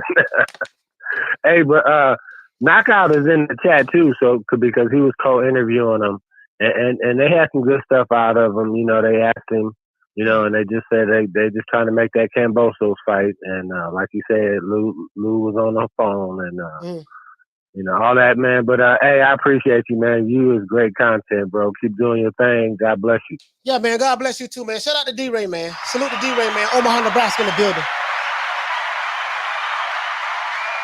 Yeah, man. So I'm happy for David Benavidez. He get the David Lemieux fight. David Lemieux is a solid guy. You know, former champion. I think that's gonna be a good fight. And hopefully after that, if we can get the David Benavidez versus the Caleb Plant fight, because I want to see what Caleb Plant has after Canelo. We want to see that too. He said that he'll beat the fat boy. He said he'll beat the fat boy. Call him a fat boy. So he'll beat him. You know what I mean? So, and they talking a lot of shit. I think it's personal with Benavidez, as a matter of fact. I think this shit personal with him. I think this shit personal. I think he really, really, really want. As a matter of fact, yeah, I'm looking at a video right here. You know, where pretty much Caleb Plant. I think they're gonna make that fight happen. I think it's time for that fight to happen. So I hope like hell that Jermall Charlo can get the Jaime Munguia fight. He can get that fight. That'll be good. Jaime Munguia, I call him the babyface assassin. I call him the babyface assassin. You know what I mean? So allegedly they're supposed to make their decision today. Today's Friday, but apparently he hasn't made the decision yet. So we'll see. We'll see how that work out. Let's see. Smith and West, what did you say for me? He said you gotta handle yourself better though. Niggas gonna try and tie you up and some F's for the bag at the end of the day. Yeah, I don't know who you talking about, Smith and West. Milwaukee Money, what you say, man? He say Bivol would be too big skill for Canelo and beat him up. I'm telling you now. We'll find out. See, that was so beautiful about it, right? When you got people feeling some type of way about a certain fighter, what he'll do to another fighter, the good thing is the proof of being the pudding once we see the fight. You know what I mean? So me personally, I think that's a 50-50 fight myself. I think that's a 50-50 fight myself. Danny, what you say, fam? He said, especially if you know you can beat the brakes off the man because you do it for a living. Phone lines is open, guys, on 530-494-9636. Hold on, guys. We got another call calling in. Caller, what's your name? Where you calling from? Hey, it's Giovanni, Sacramento. Hey, we're a coach. Sacktown. What's your name one more time, my brother? Giovanni. Giovanni, what's going on, my brother? Talk to me, fam. Nothing much, man. Hey, today I'm gonna just keep it short, but I'm just tripping out still about how they try to say Benavidez is too big because, you know, I guess when he was younger, he used to weigh like 250 pounds. I'm guessing that's what they're getting at, right? But looking at Charlo and Benavidez side by side, the official numbers, because the numbers keep switching on Benavidez's height. Yeah. I don't know, but BoxRec has him at 6'1.5". They have Charlo at 6 foot. So there's a half-inch difference in height. 1 inch difference in reach. But then, you know, so if that's the logic, like Benavidez used to be real heavy. Well, Canelo used to be 140 or whatever, but you right. Hey, listen, you right about that. When I looked it up, it said he was 6 feet and 6.5 feet, and I said that in the show. Then the brother dropped in there and said that he was 6'2", and I'm like, well, you know, BoxRec said something. It said he's 6.5 feet, but I'm like, okay, fuck it. I'm like, okay, fuck it. Okay, what's that? No. You had faded out. You faded out. Can you hear me? Oh, yeah, my bad. Yeah. I think I'm probably bad. I'm driving through stocks and shit. Yeah, go ahead. But yeah, I mean, because, you know, at the end of the day, the size doesn't really matter. As long as you're able to make the weight, like, who really cares? Canelo's 5'8", fighting dudes like Kovalev is, 6'2". You know what I mean? He's not worried about nobody's height or nobody's, like, natural walking around weight. Like, if you're going to make the weight and make the fight happen. You know what I mean? Like, I don't know. Because I personally feel like, you know, them especially being twins, you know, you already know, like, when it comes to your family members, you're going to tell them shit that you ain't going to normally tell other people. Right. But especially when you're a twin, for Jermell to be like, well, you know, Benavidez he's too big for my brother, though. And then I think that's personally like a conversation that him and Jermall had before. I mean, I could be wrong. I don't know. You know, I don't know. I feel that way. I feel that way because I'm going to tell you why I feel that way, because the actions behind the words that Jermall Charlo said confirms to me, oh, this is why this fight hasn't happened yet. Especially when you know, I just showed you a video where he said, yeah, we looking for Benavidez. We gave him a call, but he don't want to answer the phone. Like I got receipts where he's calling this dude out, and then he's saying the dude need to get a COVID shot and all this shit there. He got to be 25. His baby mama got to know how to twerk. His cousin got to know how to do the one leg up. Like, I'm hearing all this crazy shit, and I'm like, dude, man, just, you know, I don't. That's why I don't believe this $100 million offer. Al Heyman offer Canelo to fight two fights. You know, to fight David Benavidez and Jermall Charlo. Okay, I can see the David Benavidez, but Jermall Charlo said that he ain't no 168 pounder. He ain't moving up. So don't tell me, oh, he would have moved up for Canelo. How you know? When did he say that? If he would have moved up for Canelo, how he'll move up? How he'll move up for Canelo? Goddamn it! But he ain't gonna move up for David Benavidez. Well, Canelo is the bag. Money talks, I guess. Yeah, but fuck all that. You're supposed to be a lion. I don't want to hear that shit. You can't listen, man. Yeah, go ahead. Sorry about that. Go ahead. Nah, but I mean, like, you know, like I said, money. Yeah, man, listen. Hey, I can't hear you. Giovanni, man, you got a bad connection, man. Shout out to Giovanni, man. He keep fading out. Giovanni keep fading out. He got a bad connection, man. But salute to Giovanni. But anyways, this, you know, so according to BoxRec, well, I don't know what to believe, but yet and still, and even if he's 6'2", he still ain't too goddamn big. He still ain't too big. The man's 6.5 feet, right? 6.5 feet. If you want to give him another 1.5 inches, okay, so be it. But all this shit about he too big, that's bullshit. Smith and Webb, he said, shit, you can be an inch taller. or shorter. They say based on the time of the day, it be like that. Yeah, you get what I'm saying? Like I'm just saying, bro. Like I don't like me. I don't want to hear that shit. I don't want to hear that. I don't want to hear that at all. I'm just saying me. I don't want to hear that. You know, this guy's who you say he is. Okay, cool. I ain't got a problem with that. If he who you say he is, okay. Then listen, man. Let's see the fights. All this other shit about well, he too big. You know, my cousin don't like him, and he don't really bring nothing to the table. And I'm like, okay, let's say I take what you say. It's facts. He don't bring nothing to the table. Like right here, hold on. Right here, say he's 6 feet tall. This Jermall Charlo. So he's only a half an inch taller than him. Come on, man. He says, according to Box Rec, Charlo was a drunk. Or whatever source you want to believe. Whether it's Box Rec, whether you want to believe, Google, Wikipedia, whatever source you want to believe. Fact of the matter is, I don't want to hear that he's too big shit. You've been calling this man out. How you gonna call a nigga out one breath and then, oh, he too big in the next breath? No. If you're new to the channel, please subscribe, hit the like button. Phone lines is open, 530-494-9636. That doesn't make any sense to me. I don't want to hear that shit about he's too big. I don't want to hear nothing about that. Eric Grant, what you say? He say, look like Oscar taking the training wheels off of Jaime. I hope so. Shit. As a matter of fact, Eric, I'm gonna be honest with you. It looks like Oscar is taking the train. Hopefully, I don't want to jinx nothing, but hopefully we get that fight, Jaime Munguia versus Jermall Charlo. They both need each other. Cause shit, cause on the PBC end, shit, Charlo ain't been fighting nobody over there in the middleweight division either. So I'm just being honest with you. It ain't like he fought no killers since he been in the middleweight division. Martin, so Jaime Munguia, listen, as I said before, Eric, you're not going to tell me a guy that has 39 wins, 31 knockouts. He's a knockout artist. Right? That's what they say.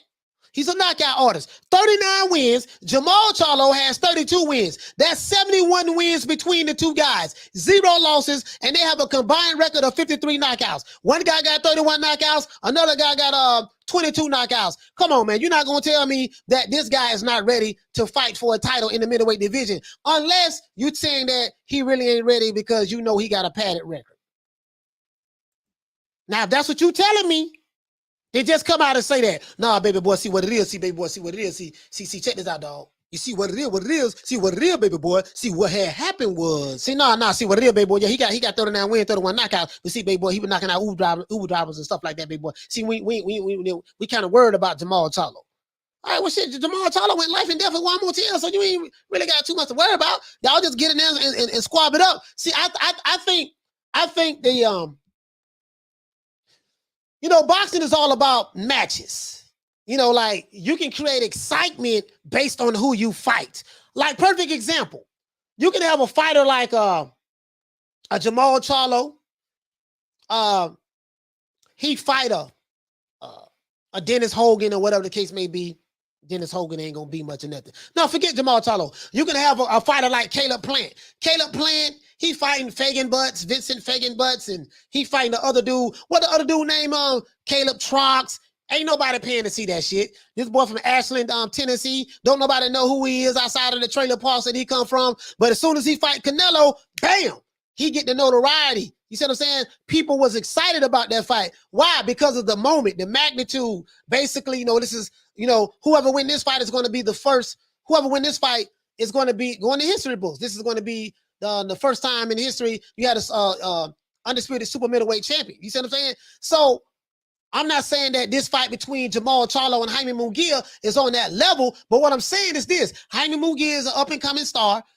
From what they're saying he has I'm not saying he got a following like Canelo, but he has a good backstory. He's training with Eric Morales. He got Oscar De La Hoya, the Golden Boy. He's 39 wins, 31. Like me, if I was promoting that fight, that's how I'll promote it. 39 wins, 31 knockouts. He's fighting Jermall the Hitman Charlo. And you see Jermall Charlo was putting them paws on Juan Montiel. I show all Jermall Charlo knockouts. He's a knockout artist. Lions only. He's, from Houston, Texas. You know what I mean? And this is going to be Jaime Munguia's biggest test. That's how I promote that. 71 wins between the two, 0 losses, a combined record of 53 KOs. You know what I mean? And I don't know what city Jaime Munguia is from in Mexico, but bro, the people will come out for that fight. I believe that. I believe that. Smith and West, what'd you say? He said it's a lazy ass way of promoting and building fighters. hey, he said, and the slap, coach. And the slap too, coach. Yeah, who got slapped? Oh, yeah. You talk about the slap. Yeah. You're right about that. You're right about that. Easy Dimes at the press conference. Yeah, at the press conference. Canelo pushed Caleb Plant. Then Caleb Plant came back with the slap, the left hand. And then Canelo rolled with it and came back with a little 2-piece. That right there sold the fight right there. That sold the fight right there. Easy Dimes, I'm glad you mentioned that. That's what sold the fight right there. That's what sold the fight right there. Yep, that right there. Robert Hernandez, what did he say? He's from Tijuana? Okay, cool. Jaime Munguia from Tijuana? Yeah, we need some beef. Hey, Jaime Rivera, what you say, my brother? You say on some fighters today sound soft. Yeah, we need some beef too. Cause you know what? That was how I forgot about that. That was a really good, that was real good, dog. The way that little dust up that they had. I don't want all that friendly shit. You see what Canelo and Caleb Plant did. Shout out to LR9. The stickiest of the icky. You want to smoke with the old boy Rick James? For dropping that quarter of a bam dub on your boy. Hey, Leroy. Super chat received. Playtime's over, boy. He said Mel basically said high risk, low reward versus Benavidez. Yeah, he did say that. That's what he was saying. That's exactly what he was saying. Shit, you heard him right. High risk, low reward. He too big. He need to move up to heavyweight. Tell him to come down to 160. He said everything. My brother smash him in one breath. Yeah, but I just honestly, I'm gonna be honest with you. I feel like that's probably how Jermall Charlo really feels. I honestly feel that way. He said my brother is bigger than me and I'm smaller than him. What? But you get what I'm saying. I honestly feel that way. Like, come on, man. Come on. Like, I honestly feel that way. Like, hold on. I kind of feel bad for Benavidez. I'm like, God, this nigga, he can't get no motherfucking. Like these do, and then they still, everybody like, I'm trying to fight Canelo too. I get it. I'm trying to fight Canelo. I want to put my Amazon, I'm an Amazon Prime undisputed champion. I want to put my belts up too. You see what I'm saying? But I'm just saying, like, I'm hearing, this is what I'm hearing. Like, I don't want nobody saying that Benavidez ducking Charlo. Ain't none of that shit. The man fighting at 160 pounds. I played the receipts where you can hear it out of his mouth. He don't want to fight that kid. He didn't want to fight him. Period. And that's fine. If he don't want to fight the dude, that's fine. I hope he get the Jaime Munguia fight. I hope the David Benavidez, if everything go right with him and David Lemieux, hope that work out. And I hope we can get that fight with Benavidez and Caleb Plant. Because Caleb Plant saying that David Benavidez is too fat. He gonna box circles around him. It's funny how when Caleb Plant had the belt and David Benavidez had the WBC belt, these two guys could not fight. They couldn't fight. You see what I'm saying? Now that both of them are beltless, and Caleb Plant got the bag. Let's be real now. I don't know if he got paid all his money, but he got the bag though. He got the bag. Shit, he got the bag. He got the bag, so shit. Caleb Plant got the bag. Hey, listen, how Caleb Plant got the bag before Charlo?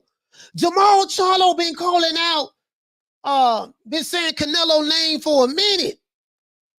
Caleb Plant ain't mentioned Canelo not one time until Canelo decided to try to become undisputed in the super middleweight division, and he got the Canelo fight before the Charlo fight. Now, sources say, some would say that it's because that Canelo was afraid of the slick black fighter in Jermall Charlo. I don't see the slick black fighter in Jermall Charlo. I'm just being honest with you. He's a good fighter, but I don't see the slickness. When I think of slick, I think of James Lights Out Tony. Slick, fighting in the pocket, slipping punches, coming back with good counters, having good leverage, having good reflexes. I don't see that with Jermall Charlo. So when they tell me he's slick black fighter, I don't see. I'm like, they don't know what the hell slick. They don't know what a slick fighter is. They don't know what a slick fighter is. They don't know that. You see what I'm saying? So I just whoever say that shit, they don't. I'm like, they don't know what a slick. They don't know what that. They don't know what a slick fighter is. He said, I want to see a Benavidez versus Jermall Charlo is a big fight, and everyone would pay to see it. Yeah, Joker. Yeah, absolutely. But this is the thing, though, dog. I hear what you're saying. I listen. Listen. Hold on. Let me see it. Make sure I got. I hear what you're saying now. I hear what you're saying. But hold on. We gotta. Hold on. Wait. Let me go here. I hear what you're saying. Bro. But let's go here. That is a fight. But apparently, Jermall don't feel that way. Let's go. If Benavidez can make 160, we can do it. If we can kind of catch weight in between 160 and 168. Benavidez is a 168 pounder that hasn't made the weight. He has no title. He has nothing to offer me. So that's why people keep mentioning Canelo and Golovkin, the higher stakes. I will fight Benavidez. All right. He's no problem to me. They talk a lot, strong. I'm here, I'm that. But it's different when you get in there. You got to figure something out. Man, don't listen to it. Hey, fans, y'all keep it locked. We got bigger things in store. So, I mean, if Benavidez can make 160, we can do it. So this is what I go by. I go by what a person say out of their mouth. I totally agree with you, Joker. I want to see it. You know what, Joker, you remind me of Joker. This is what you remind me of right here. This is what you remind me of. That's wrong, that's wrong. He did nothing to you.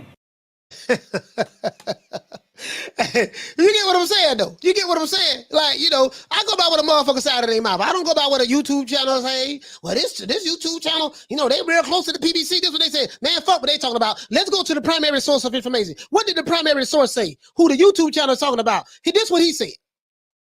Sound like duck season to me. I'm just saying for me. You know what I'm saying? So the man is a 160 pounder. He said he'll fight the man at a catch weight. And then he turned around and say, well, David Benavidez, he's a 168 pounder. He's the one that's struggling to make weight. If he's struggling to make 168 pounds, why in the hell would you say you can fight him at a catch weight? If he's struggling to make 168, what in the hell make you think he gonna make 162 or 163? Come on. He said, so is the catch weight fair to you? No, the catch weight ain't fair. I don't believe no fighter should fight at a catch weight. This what I believe. I'm like this here. Okay, my favorite fighter of all time is Sugar Ray Robinson.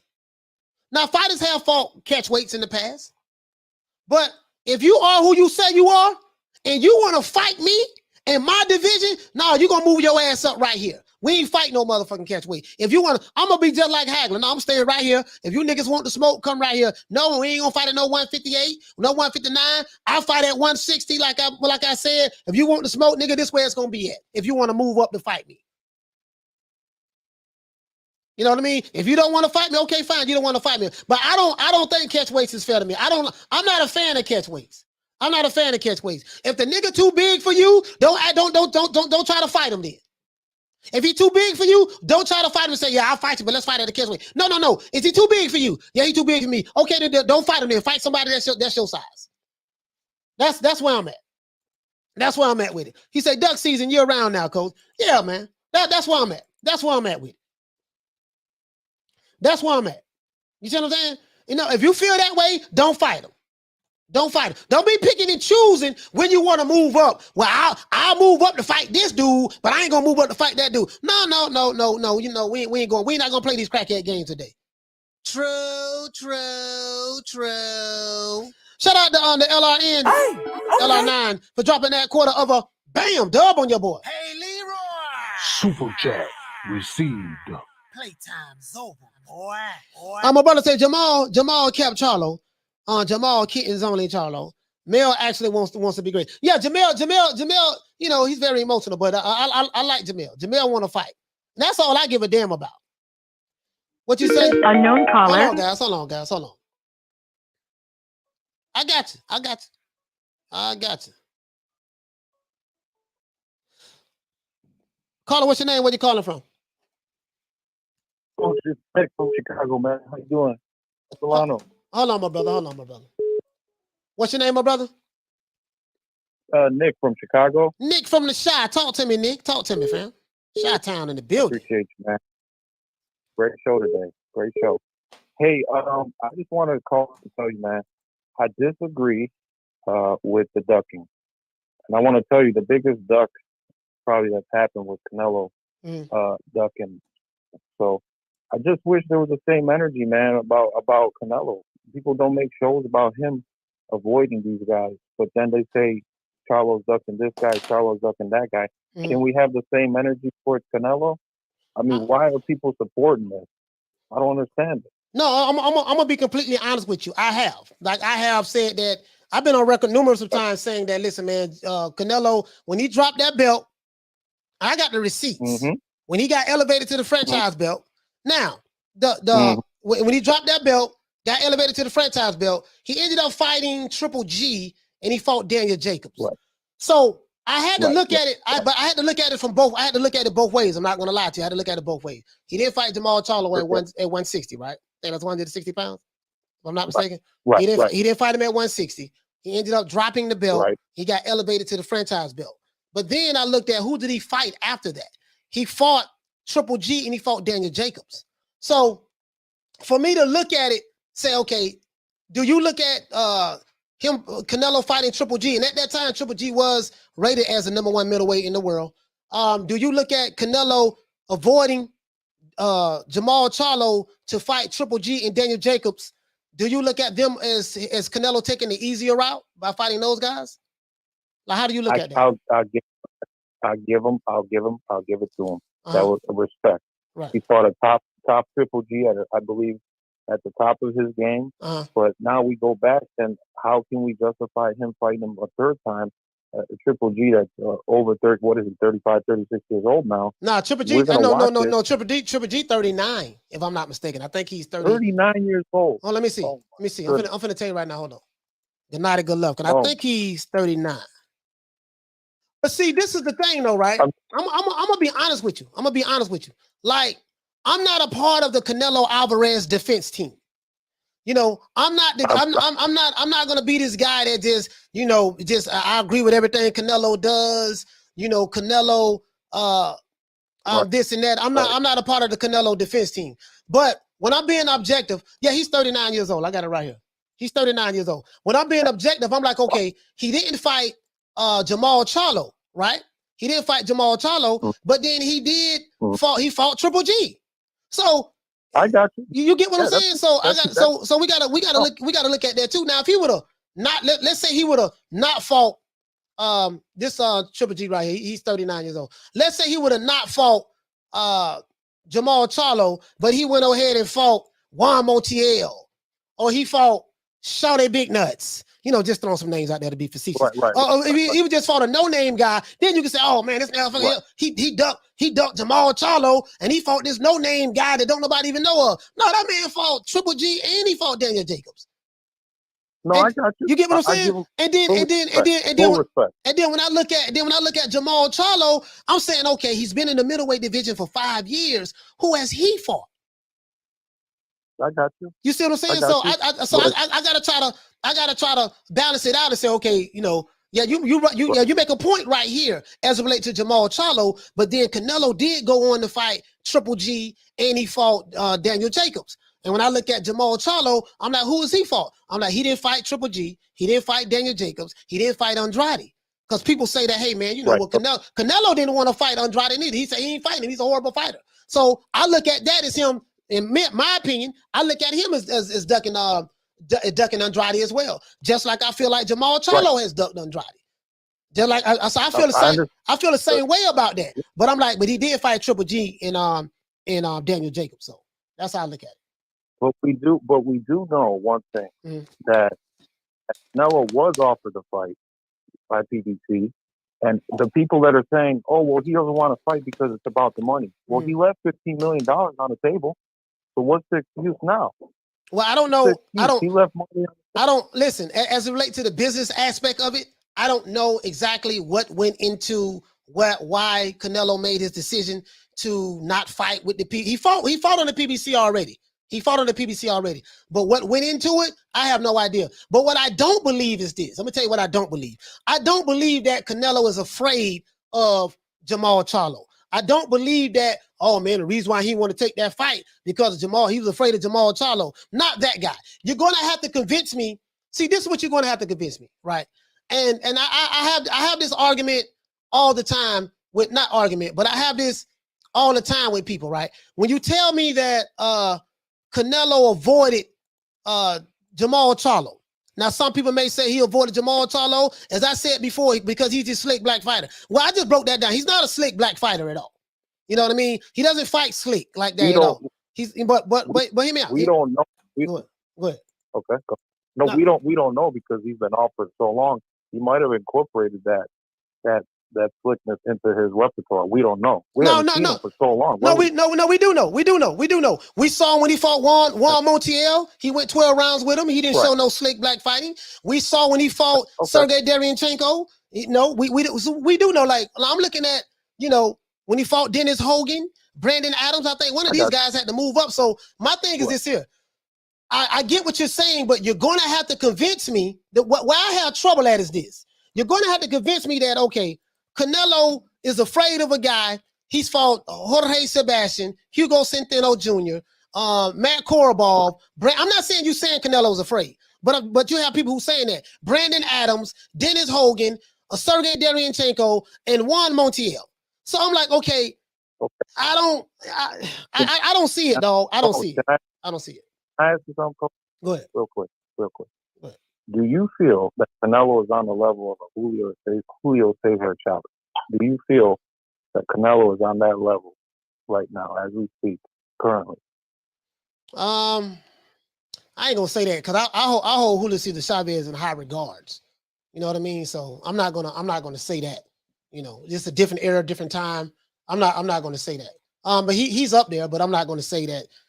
Compare him to Julio Cesar Chavez. I can't do that right now. I won't do that because my old school fighters, I hold them in a different category. My old school fighters. But go ahead.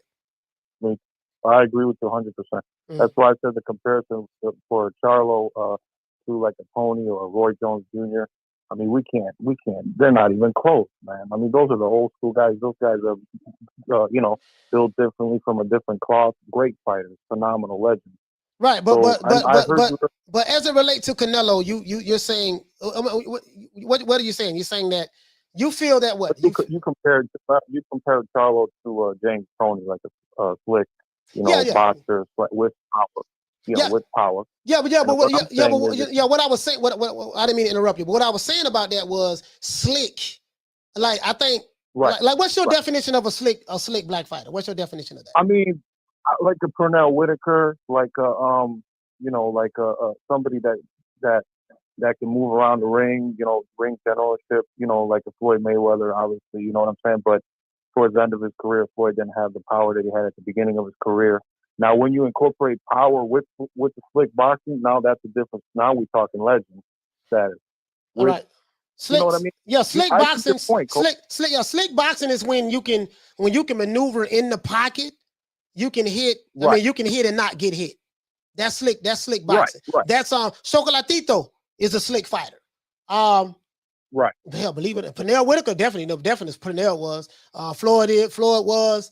Right. James Lights Out Tony. That's the perfect example I have. James Lights Out Tony be right there in your face. Yeah. You won't be able to hit him clean. Right. He's going to counter your ass all night long, and he's going to eventually get your ass out of there. So that's the slick. That's a slick boxing right there. I don't, so that's, when I say slick boxing, that's what I look at in my opinion, from what I've observed from Jermall Charlo, he doesn't fight like that. He doesn't have a slick. No, style. You're right. He That's is he is what he is. You know what he is. He's going to come in.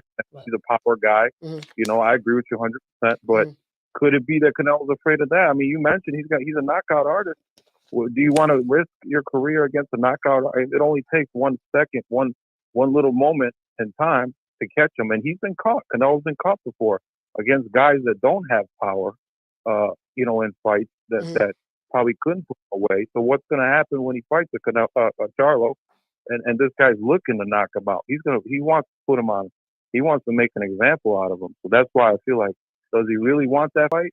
Does he really want that fight? So, but I appreciate you, man, Coach, man. I appreciate you, man. You got a great show, man. I love what you're talking about. It's great. I'm gonna jump back in the chat, but thank you very much, man. It's been great, man. All right, shout out to Nick from the shot, man. Yes, sir. Shout out to Nick from the shot. Shout out to Nick from the shot. Yeah, Nick, I get what you're saying, but bro, like, just it's hard for me to wrap my brain around. And I'm just being honest, dog. Like, again, Jermall Charlo, and I can't, if I just look at his recent fights, like, I don't see it. Like, I just don't see it. Like, this is a guy who, he's a good fighter, but I don't know. And then Canelo ain't never been knocked out. I seen Canelo get hit flush on the chin with an uppercut from Gennady Golovkin, and he looked at him like, and he shook his head. And then the first fight, man, Gennady Golovkin was putting on paws on Canelo. Man, Canelo was eating that shit.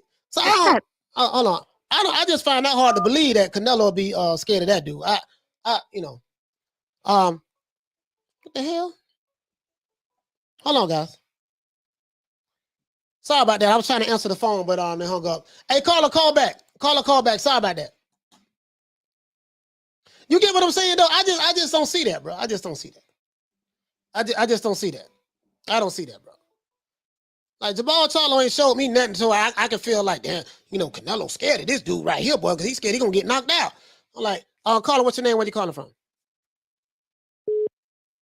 Caller, what's your name? Where you calling from? My name is Juan from La Puerta, California. Brother, your phone sound, I can barely hear you, man. I know you're in California, but the phone connection sounds very bad. Unknown caller. Hold on, guys. Yo, call back, fam. Phone lines is hot. God damn. No phone. Caller, what's your name? Where you calling from? Hey, this is Jamaican man calling you from out of Toronto, Canada. Hey, brother, man, I don't know, man. Y'all on them Obama phones, man. Listen, I can barely hear you again. Let me repeat your name again, my brother. Can you hear me? Yes. Can you hear me, Coach? Yes, I can hear you. What's your name again? Where you calling from? Okay. Yeah, this is the Jamaican calling from out of Toronto, Canada. All right, you from Toronto, Canada. I didn't hear your name, but go ahead. Talk to me. What you want to talk about? Yeah, so I just want to say, I just want to show you some respect. Mm-hmm. I like your show. I listen to you every day. Mm-hmm. And, I think it's real, box with head. So just keep up the good work, Coach, But as it relates to Charlo and Canelo, mm-hmm. I do think Charlo is ducking Canelo. Now, I do think Canelo ducks Charlo, mm-hmm. right? And I do think Charlo is ducking David Benavidez, mm-hmm. right? But the thing with that is, David Benavidez, why don't he move up to 175 pounds and see if he could get a fight with Benavidez or one of those guys? Why should he, though? Because he's calling out Charlo. But Charlo's... Right? He's calling out a smaller guy. Yeah, but Charlo... Why don't he... No, go ahead. But Charlo has called him out. Charlo has called him out as well and said he'll beat him. Yeah, but it's obvious Charlo doesn't want to fight. Right, Charlo doesn't want to fight. Right. He made all the excuses in the world. Mm-hmm. So you feel that David Benavidez should move up to 175 and fight the light heavyweights? Yeah, I mean, he had the title and he lost it on the scale and mm-hmm. other reasons, right? Right, he lost it twice on the scale, yeah. Yeah, he lost it twice, right? That's nobody's fault but his. So all I'm saying is that if he can't get a fight with Charlo, why don't he try moving up to another weight class and see if he can get a shot at the title? Well, he's gonna fight Caleb Plant next. Caleb Plant is allegedly. They're supposed to be working something out. They with the same promotional company. We'll see. But I'm gonna be honest with you, man. It just seemed like, man, I'm gonna be completely honest with you, bro. Like, how I feel about this shit. Everybody seemed like somebody is ducking somebody. You know, I'm not saying every fighter is ducking, but it seems like there's multiple ducks going on, and depending on who the fighter is, people categorize it differently. If you avoid a fighter, if you the way I look at it is this: if you, I'm gonna give you a perfect example. Terrence Crawford. Let's say Sean Porter. Sean Porter was mandated to be Terrence Crawford's mandatory to fight. That's how that fight happened. Yeah. If Terrence Crawford would have said, you know what, I'm gonna drop my belt because I don't want to fight you, move to another division, or get elevated to another position, Terrence Crawford ducked. In my opinion, that's a duck. He ducked Sean Porter because he didn't want to fight him. That's what a duck is. And if any fighter does that, that's a duck to me. That's a duck to me. That's I don't give a damn who it is. It could be Crawford. It could be Pernell Whitaker, Julio Cesar Chavez, Sugar Ray Robinson. I don't give a damn who. Now, you know what, dog? Nah, what I'm going to do, you've been mandated. This your number one, you got to fight that guy. Nah, I'm going to just go ahead and drop the belt, dog, and just move on. No, that's what I call ducking. That, to me, that's ducking. Or if you, but go ahead, brother. Go ahead. I didn't mean to interrupt. Yeah, another thing, coach. If Charlo really wants that fight, all he has to do is to fight Demetrius Andrade. He should wipe out the entire division, right? Yeah, he ducking. He ducking Andrade. He don't want to fight the guy. Don't nobody. Everybody ducking Andrade. No. Yeah, if Charlo moves up and fights David Benavidez and beat him, there's nowhere Canelo can go. Because he can't drop all his belts at 168 without people saying, all right, hey, he's listen. actually ducking Charlo.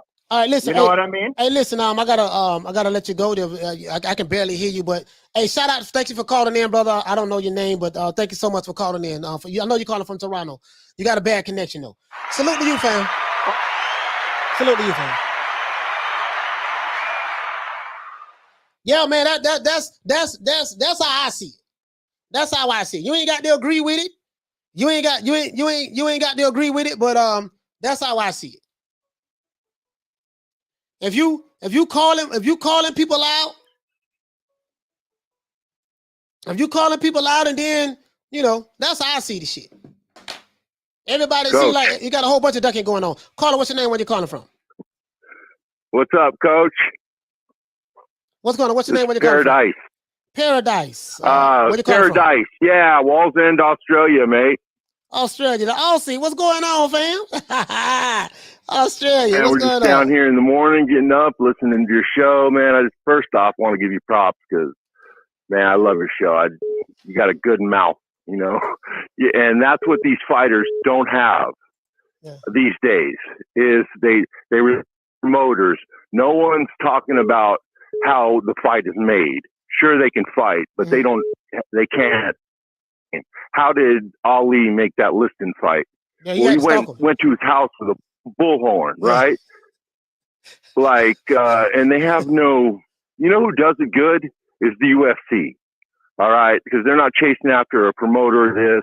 They have to make their own fights with, I don't know, persona, whatever you want to call it. That Chael Sonnen, that dude, if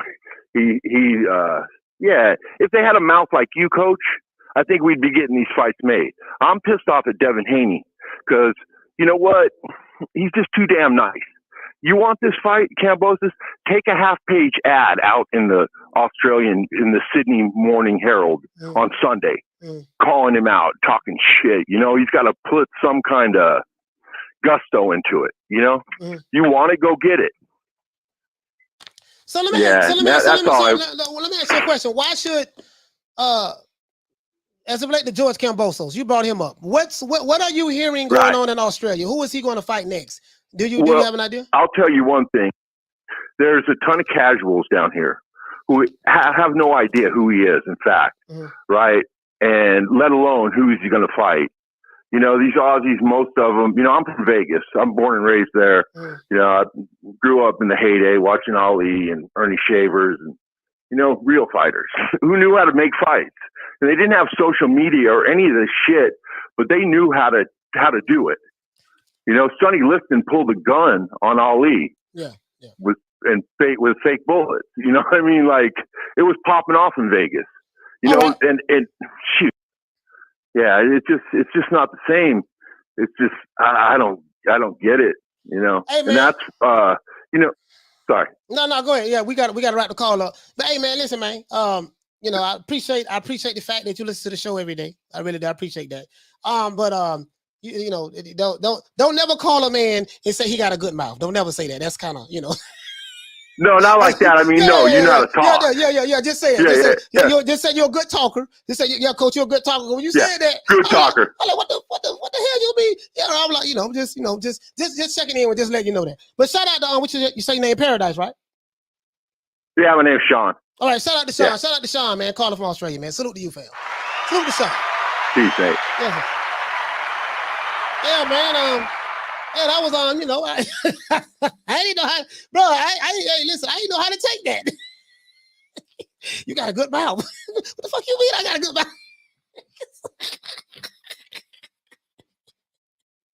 Nigga, what the? I don't know the fuck? What the fuck you mean? Hey, you know what? I'm gonna have to use that. On.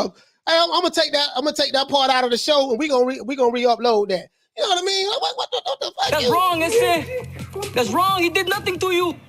I'm like, I didn't know. You get what I'm saying? The fuck he said Coach getting exposed. Hey,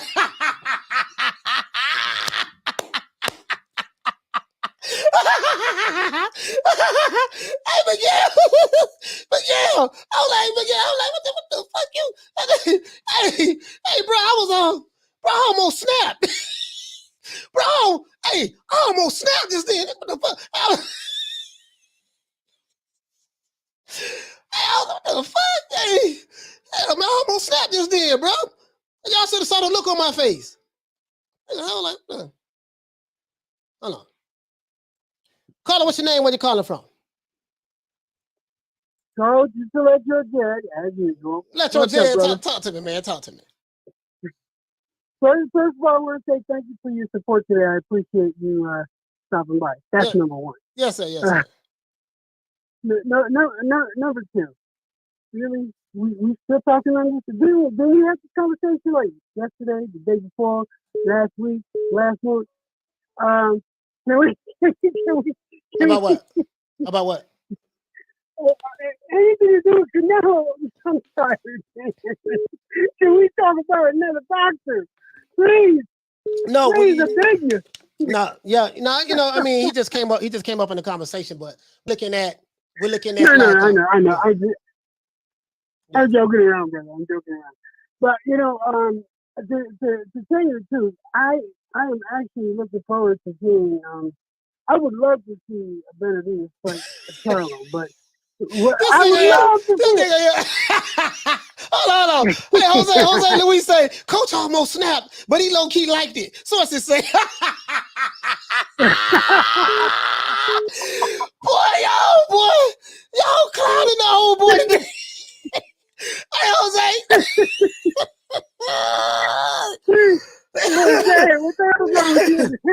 Man, they clown. Well, Jose clowning. Man, they clowning me, man. The herb say, Coach, good mouth.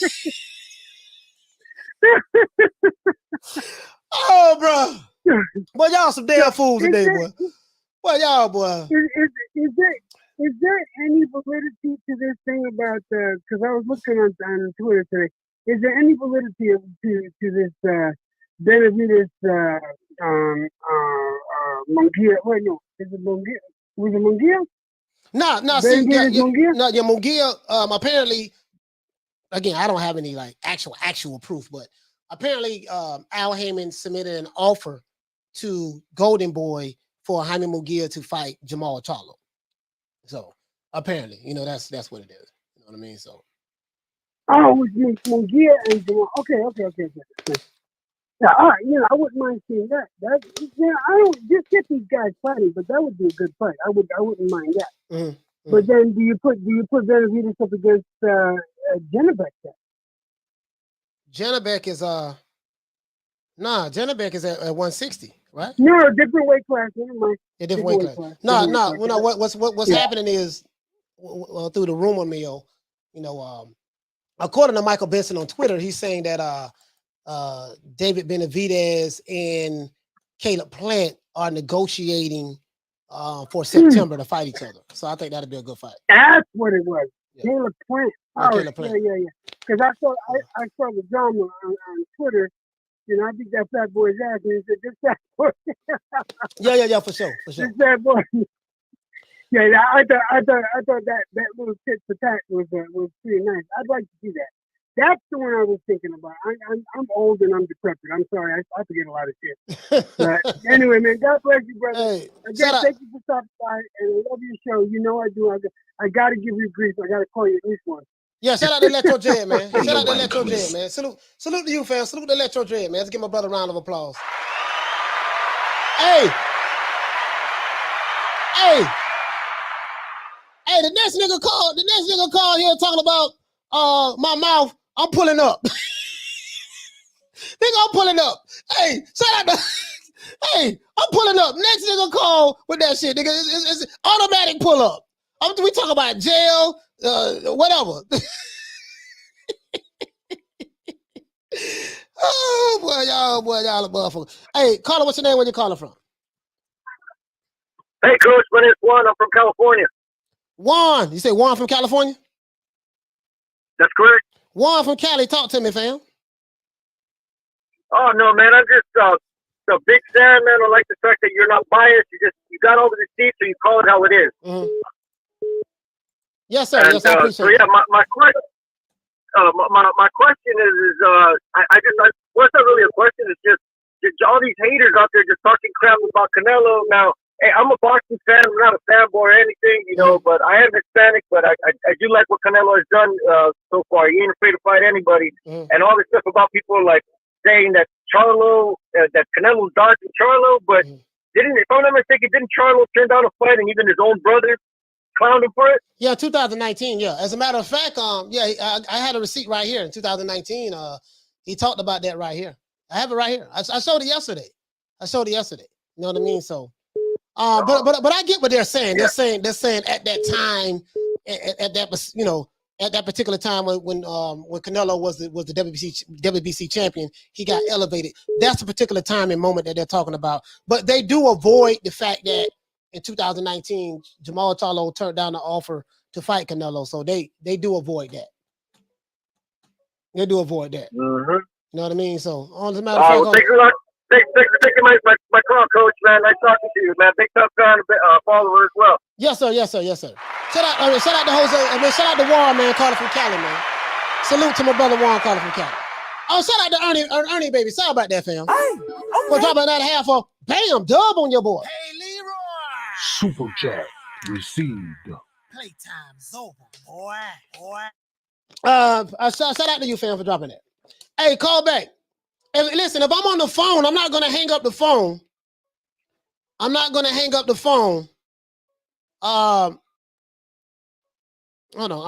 the phone to caller, what's your name? Where you calling from? I got a bunch of calls calling in. Caller, what's your name? Where you calling from? Hold on. Caller, what's your name? Where you calling from? This is Eduardo. Eduardo, talk to me, fam. What you want? Where you calling from? I'm coming from Ohio, man. Ohio. Eduardo from Ohio. Talk to me, man. What you want to talk about? Hey, man, first and foremost, man, I just want to congratulations for your for the show you have. You know, I really like how you talk about it, man. Not being biased at all, just looking at. Oh no, man. Hold on. Boxing, you know? This dude here, man. I don't know, bro. Like, hey, man. What he say? Keep licking them. I don't know, bro. Listen, man. Hey, man. If you on that side of the fence, Ryan. If that's what you do, hey, man. Hey, man. You know. If that's what you do, bro. Hey, man. So be it, bro. So be it. Nah, this dude. I'm just the dude in the chat. Some of these dude on some weird shit, bro. I don't know, man. But go ahead.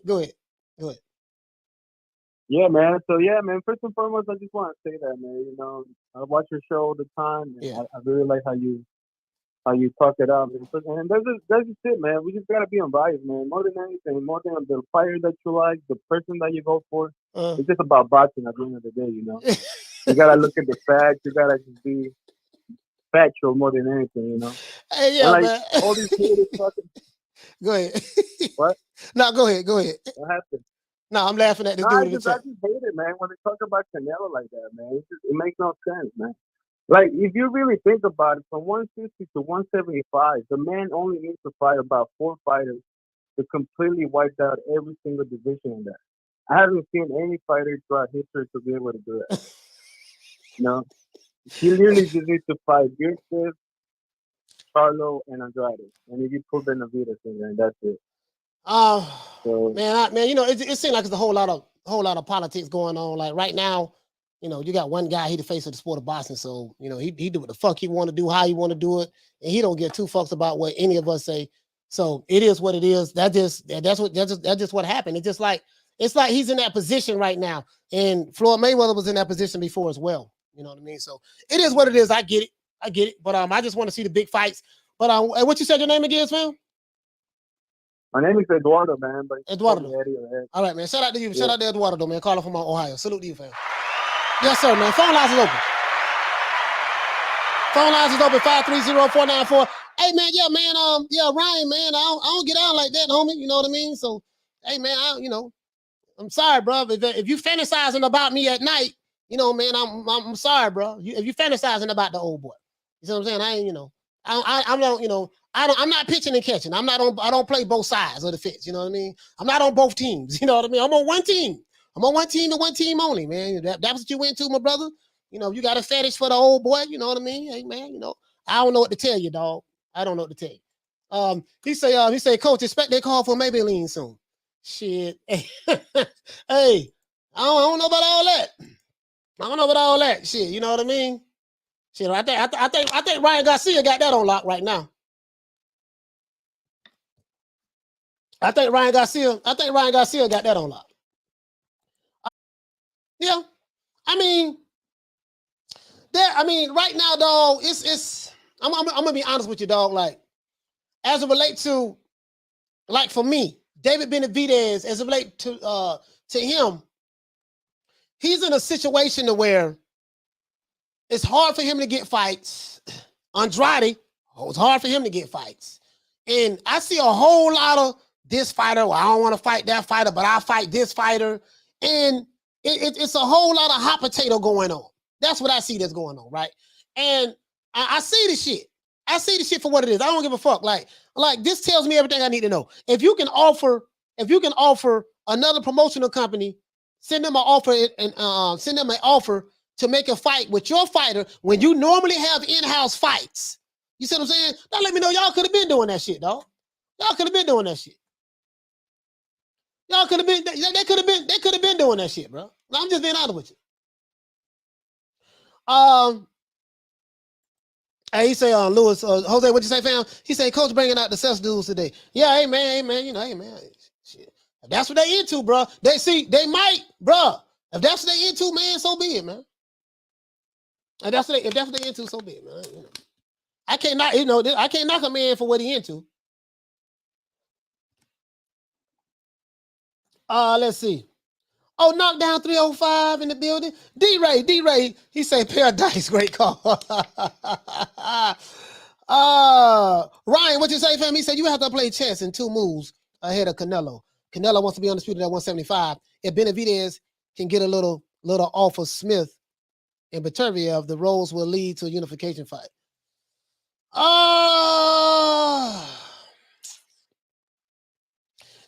See, you know how I feel about that? I don't feel like a fighter should be chasing one guy. This is the problem I have with the Canelo sweepstakes. I get it. If I fight Canelo, I'm going to make at least $10 million. $8 to $10 million. I get it. My goal in life is to fight this one guy. And if I can't, bro, like if I can't get this guy, I'm going to just keep chasing him. But you're going to fight the no-name guys for like $1 million, $1.5 million. You see what I'm saying? So I'm gonna continue to fight these $1 million fights and $1 million fights and $1.5 million fights while thinking like I'm calling out this guy right here, right? And you're only fighting those $1 million fights once a year. once a year. This is the problem I have. The guy who you calling out, this dude fighting, what he fought? He fought 4 times in an 11-month span.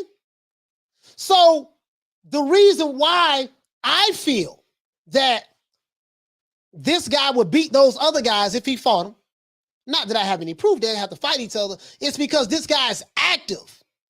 So the guy that's the face of boxing is more active than the guys who are getting $1 million fighters. That's the part that's confusing me. You see what I'm saying? I'm like, okay, damn, this dude here, he's showing his, he's showing his ice and stuff like he's okay, he's rich, he's fine. Apparently he's content. But this guy right here is fighting, 3-4 times a year, and this guy's fighting once a year. And then when he fights, he's fighting, he's fighting, low-level competition, C-class fighters.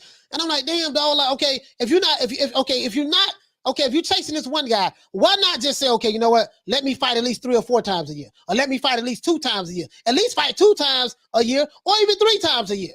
Because the fighters you're fighting are low risk anyways. They low risk fights. But what may fuck around and happen is if you mess around and get in there, you run up on somebody. You know what I mean? You might get in there, run up on somebody, and sometimes cherry picking goes wrong. You see what I'm saying? You get in there with a cherry boy and shit. Lee, what you say, fam? You say fighters today not active enough. Exactly. The fighters ain't active enough, bro. They're not active at all. They're not active at all. And that's my only problem. That's my only problem. Like, dude, okay, at least fight, Mark, what you say, fam? You say, coach, it's not in the budget for him to fight twice. Oh, I see what you're saying, Mark. I see what you're saying. But you know what though? Mark, if the fighter is asking for a whole, you're right about that. Mark Nash, you're right about that now. You're right about that. If the fighter is asking for a lot of money per fight, yeah, you're right about that. Caller, what's your name? Caller, what's your name? Where you calling from? Jamie from New York. Jamie from New York. Talk to me, fam. What you want to talk about? How you doing, coach? I'm doing good, brother. All right. I'm calling to actually I just heard you talking about it. Mm-hmm. When I look at Charlo's resume, I don't see no killers there for Canelo to be afraid. Mm-hmm. I don't see how people think that way because and I'm not even a fanboy of Canelo or anything. My boy is Chocolatito. Yeah, Chocolatito. Right? Chocolatito, yeah. Yeah, he's for real. He's nice. He fights, exactly. Fight in the pocket. And I know you like him, coach. I know you like him, bro. Dude. He can fight. I mean, he came up under Salvador Sanchez, right? No, not Salvador Sanchez. Correctly. Yeah, Alexis Aguayo. Aguayo. Yeah, the brother from Nicaragua. Aguayo, yeah. So these guys not talking about Canelo afraid of this dude. You look at his resume, you don't see Hagler, you don't see Hearns, you don't see Leonard. Why would Canelo be afraid of this dude? Canelo, he's the one doing the heavy lifting. He's challenging himself. He's fighting other champions. They're undefeated, and he's busy, man. And it's just I don't understand why people talk like that. What do you think, coach? Listen, I get it. Listen, I understand. You got those who love Canelo, and you have those who hate Canelo. Yeah. Every fighter, right? Every era. You've been watching probably boxing a long time. Every era goes. Oh yeah, I'm 50, man. You've seen it. It happens. Coach, boxing is all I know, man. Mm-hmm. Where I work, there's 14,000 people working in this building, and they know me as the boxing encyclopedia. All I know is boxing, man. History, you name it. You ask me any questions, I know everything. But this thing, man, this thing with Charlo and Canelo and him ducking and this and that, man, Charlo needs to fight. That's all he needs to do, man. Get busy and he'll get the chance, but he has to earn it, man. That's it. Yeah. I mean, I get exactly what you're saying, man. Shout out, hey, Jamie, man. Thank you so much, brother, for calling. All right, I appreciate that. Thank you so much, man. Good day, coach. Yes, sir. All right. Mark, hold on. I want to address what Mark Nash said, though. Mark, you're right about that. Because remember Mark Nash, remember Adrian Broner said that if he know that they're going to have to pay him, Showtime knows they got to pay him if they want to see him fight. and he want a certain amount of money. So Al Heyman probably like, listen, I ain't got the kind of money to pay you what you want to get paid. Truth be told, dog, you ain't even worth that kind of money anyways. The money that I was paying you guys back then, I can't pay you guys that money now.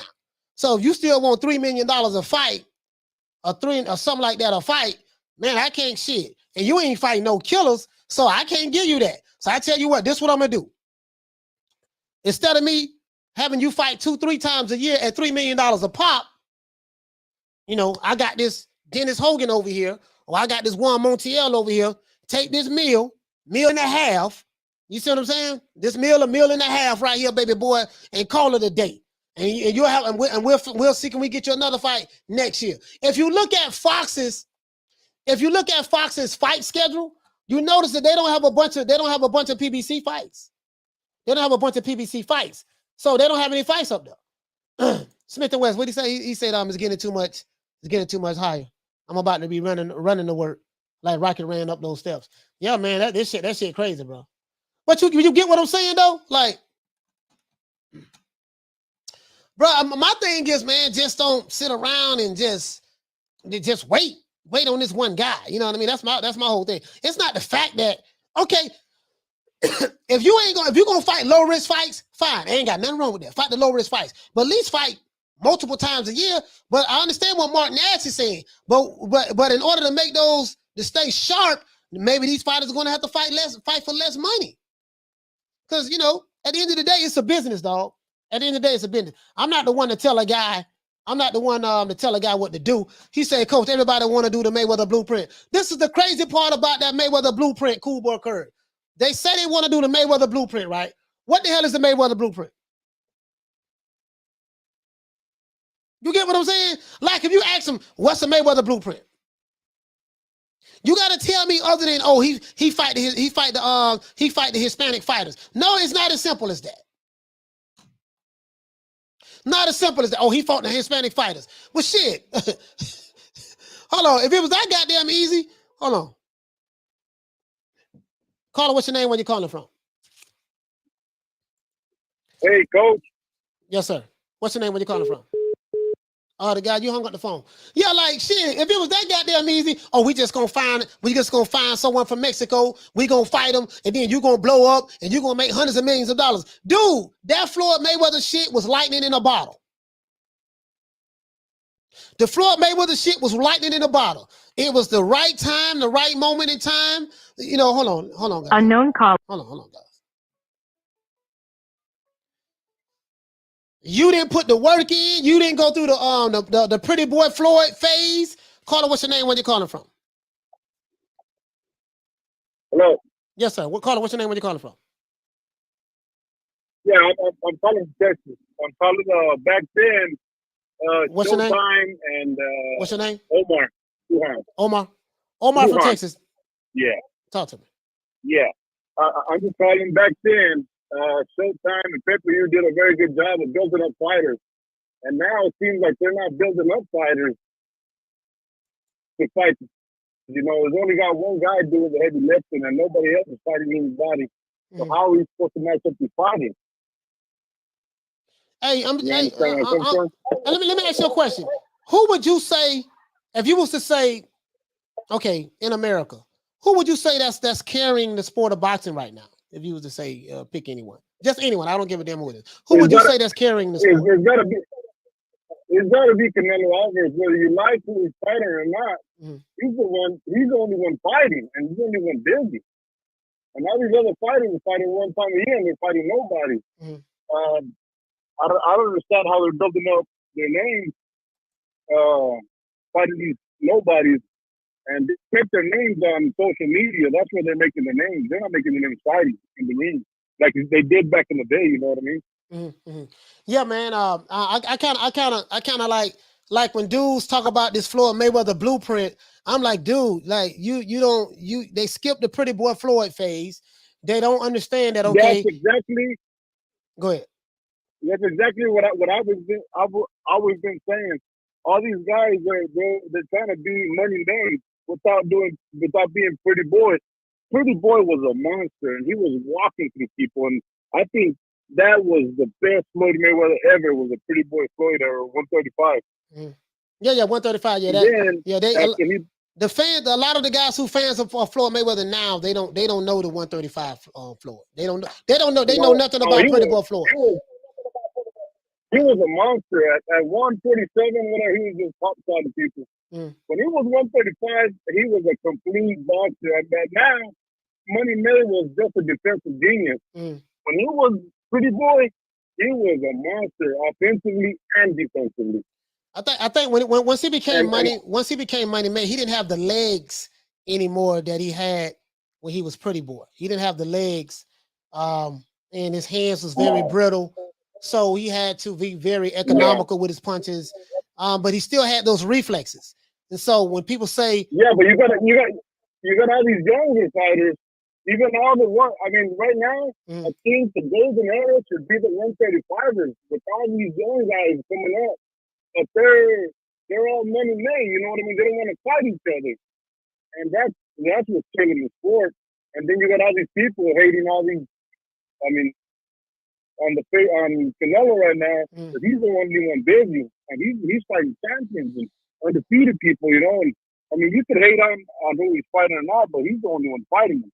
If it was so easy for him to skip up weight divisions, go up and down, why does nobody else do it?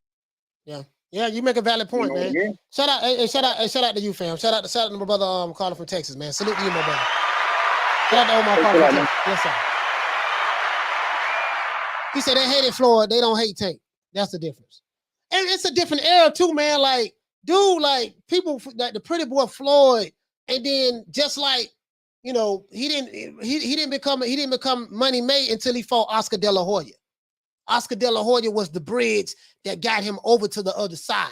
Just like Julio Cesar Chavez was the bridge that got Oscar De La Hoya to the other side. The passing of the mantle. And so when people tell me that yeah, man, when people tell me about this guy, you know, he became big because he fought this particular fighter, and like a lot of people, man, they leave out a lot of shit, man, when they say things. Caller, what's your name? Where you calling from? You heard? Yes, sir. Caller, what's your name? Where you calling from? Sir? What's your name, my brother? Where you calling from? Dave from Cali. Dave from Cali? Talk to me. So I think the big deal here is both of them don't want to fight. It seems like both of them are ducking each other. What to do with their promoters? I mean, you heard what Tapper said. He's talking about he wants $7 million just to talk. So they got to figure it out. They're probably gonna have to do the same thing that Terrence Crawford is doing with Errol Smith. They got to handle it in house because I don't know, man. I don't know what's going on with these fucking promoters nowadays. They don't want the fight to happen, or I don't know, but they got to fight each other. Yeah, it's just too political, man. Hey, shout out to you, fam. Shout out to Dave calling from Cali, man. Salute to you, my brother. It's too political, brother. It's too political right now. Too political right now, man. There's a whole lot of, you know, I get it. My thing, this is my thing. Hold on. Caller, what's your name? Where you calling from? Curtis from Long Beach. Curtis from Long Beach. I mean, you called here before, man. Talk to me, fam. Yeah. Man, the thing that people are failing to realize is that this has never happened in history. You never had all these boxers sitting around waiting for one guy. Even in the Mayweather-Pacquiao situation, when they couldn't make a fight, they were still making fights with everybody else. Right. You know, never has it been a point where everybody sat around waiting for Mike Tyson. All these dudes were still fighting each other. Yeah. This is the first time I've ever seen this, where guys have sat out and just said, we just gonna wait on this guy. I've never seen it. If somebody else has seen it, let me know. I'm laughing. Let me know. You know, I'm laughing. I'm not laughing at you. I'm laughing what you're saying because that's what it seemed like. It seemed like, dude, I'm not going to fight. Nobody's going to fight. You got heavyweights waiting on this one guy. You got light heavyweights. Well, I'm not going to. The light heavyweights, they fighting each other. One thing I will say about Bivol and Beterbiev and Joe Smith, they all of those guys were still fighting. So they wasn't sitting around waiting around. But certain divisions, everyone we just gonna wait. And if we don't get our way, we just gonna get mad and we gonna say this and that. I'm like, okay, dude, fine. But if you can't get that guy Okay, cool. You can say whatever you want to say, but why are you not fighting? That's my only thing. Okay, you can feel however you want to feel, but explain to me why you're not fighting. Well, I'm not fighting because the guy want to fight. He don't want to fight me. Okay, but there's hundreds of fighters in your weight division, or at least 100 fighters in your weight division that you can fight. Why you're not fighting 2-3 times a year? Why you're not staying active? Exactly. Because you can't get this one guy. That's an excuse for you not to stay active. Come on, man. And not just that, not just fighting that one guy. You got to remember, even when Mayweather and Pacquiao couldn't make a fight, they was fighting fights that they could have lost. You know what I mean? Right. Pacquiao lost to Bradley. Yeah. Marquez. Mayweather had a close one with Mosley and Cotto. Like, they could have lost those fights. Mm. They didn't just sit around picking, guys off the street, guys we never heard of, like Emmanuel to go. Like, they wasn't doing that. Yeah. So this is crazy to me. I've never seen the sport do this before. You know the crazy part about it too, just like what you said, Curtis. It do seem like they just sitting around waiting. It's like, damn, okay, this dude had to fight with this. Okay, this is what I'm seeing. Okay, he fought this guy in 2000. We don't like that fight. Okay, he fought at Yildirim. We don't like that fight.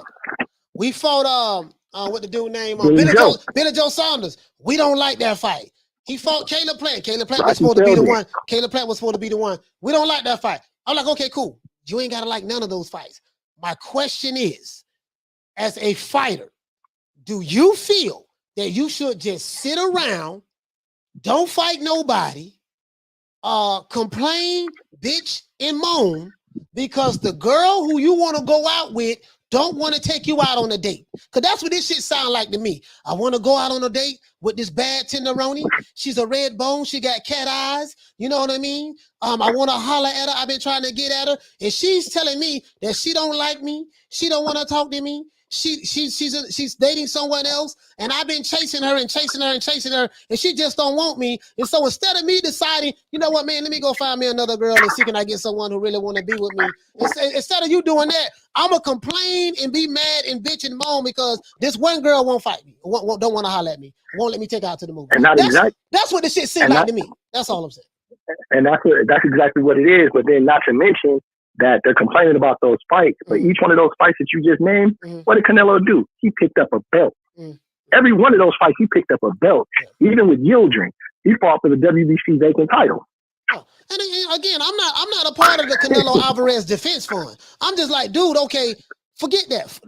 Fuck Canelo. Why ain't forget the hell with Canelo? Why are you not fighting?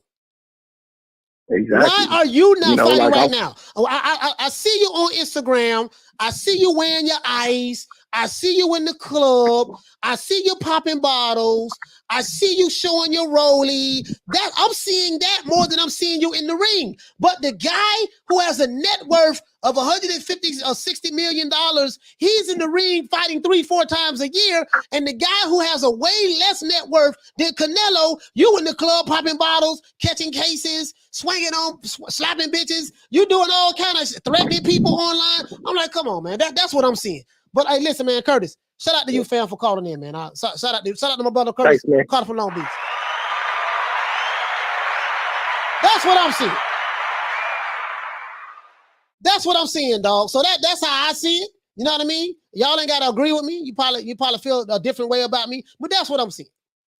Man, I want to holler at her, man. I've been chasing her for 3-4 years. She didn't want to talk to me, man. I don't like her. You know, the F with her, the hell with her. And then all your friends saying it. And we don't like him. You know, she's a this, she's that. That bitch, I don't like her. Yada, yada, yada. She don't want to talk to my dog. Okay, so what you going to do? Well, I'm going to just sit right here and wait and just complain because she don't want to holler at me. Come on. That's it. I mean, I'm just saying. He said, red bone with the curly hair. That's how I'm seeing it, dog. That's how I'm seeing it. That's how I'm seeing it. So, you know what I mean? And then they look at me like I got 9 heads because I'm calling it the way I see it. You know what I mean? Goddamn. Lou Luna, she said, it's a bad man, my jamma, coach. Cool Boy Curry, he said, Rolly was waiting for Tank forever. Shit, Rolly ain't got but 14 fights, though. He ain't got but 14 fights. Cooper Curry, he got the 14 fights. So as a matter of fact, hold on. How many fights Roland Romero got, guys? Let me see. His name's Rolando, right? Yeah, Rolando.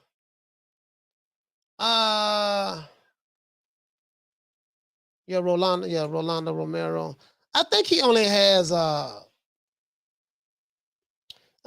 14-0. Let's see. I think he only has let's see, Rolando. Yeah, because they won't let me put Roland. Hold on.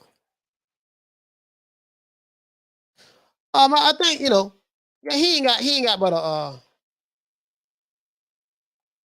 yeah, I think he's 14-0 Roland. The man 14-0. So, he 14-0, dog. Let me see. It say right here he's 4. Let me see. Is this updated? 14-0, age 26. Yeah. He's 14-0. He's fighting Tank. World Boxing Association lightweight title. Oh, world lightweight title. Oh, they fighting for the Reggie. Okay. This it right here. They fighting for the Reggie belt. Okay, shit. Yeah, man. Roll it. Let's see. 1, 2, 3, 4, 5, 6, 7, 8, 9, 10, 11, 12, 13, 14. Yeah, he got the 14 fights. He got the 14 fights, bro. That's it. Hey, he got the 14 fights, bro. Hey, shout out to No Casillas. For dropping that quarter of a bam dub on your boy. Hey, Leroy. Super chat received. Playtime's over, boy. What you say, my brother? He says, sorry about that, fam. He says, hey, bro, what fight was it that made you a Canelo fan? What moment was it that you realized Canelo is just that good? I'm a fan of the sport of boxing, so I'm a fan of a lot of fighters, to be honest with you. I'm gonna say which fight? The Floyd fight. He got dominated that fight.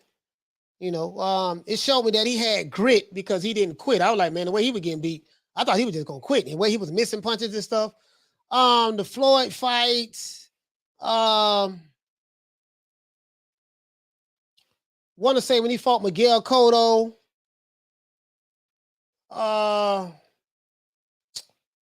Let's see. Floyd fight, Miguel Cotto, Sugar Shane Mosley. Probably most, the one that really jumps out to me is the Floyd fight. Even though he lost that fight, I saw the frustration. I'm like, this motherfucker frustrated. Floyd was playing with him. I remember the one time that Canelo threw a hook at Floyd, and Floyd moved out of the way, and he looked like this, like damn, who you was swinging at? You see what I'm saying? Yeah, believe it or not, it was that fight. it was part of that fight. It was part of that fight. That fight right there, bro. That fight right there. Even a losing effort, because I saw that he got better after that, in my opinion. He got better after that. Shout out to Smith & West. My brother, for dropping that half a bam dub on your boy. Hey, Leroy. Super chat received. Playtime's over, boy. He says for the collection play. Man, shout out to my brother Smith & West, man. I appreciate that, fam.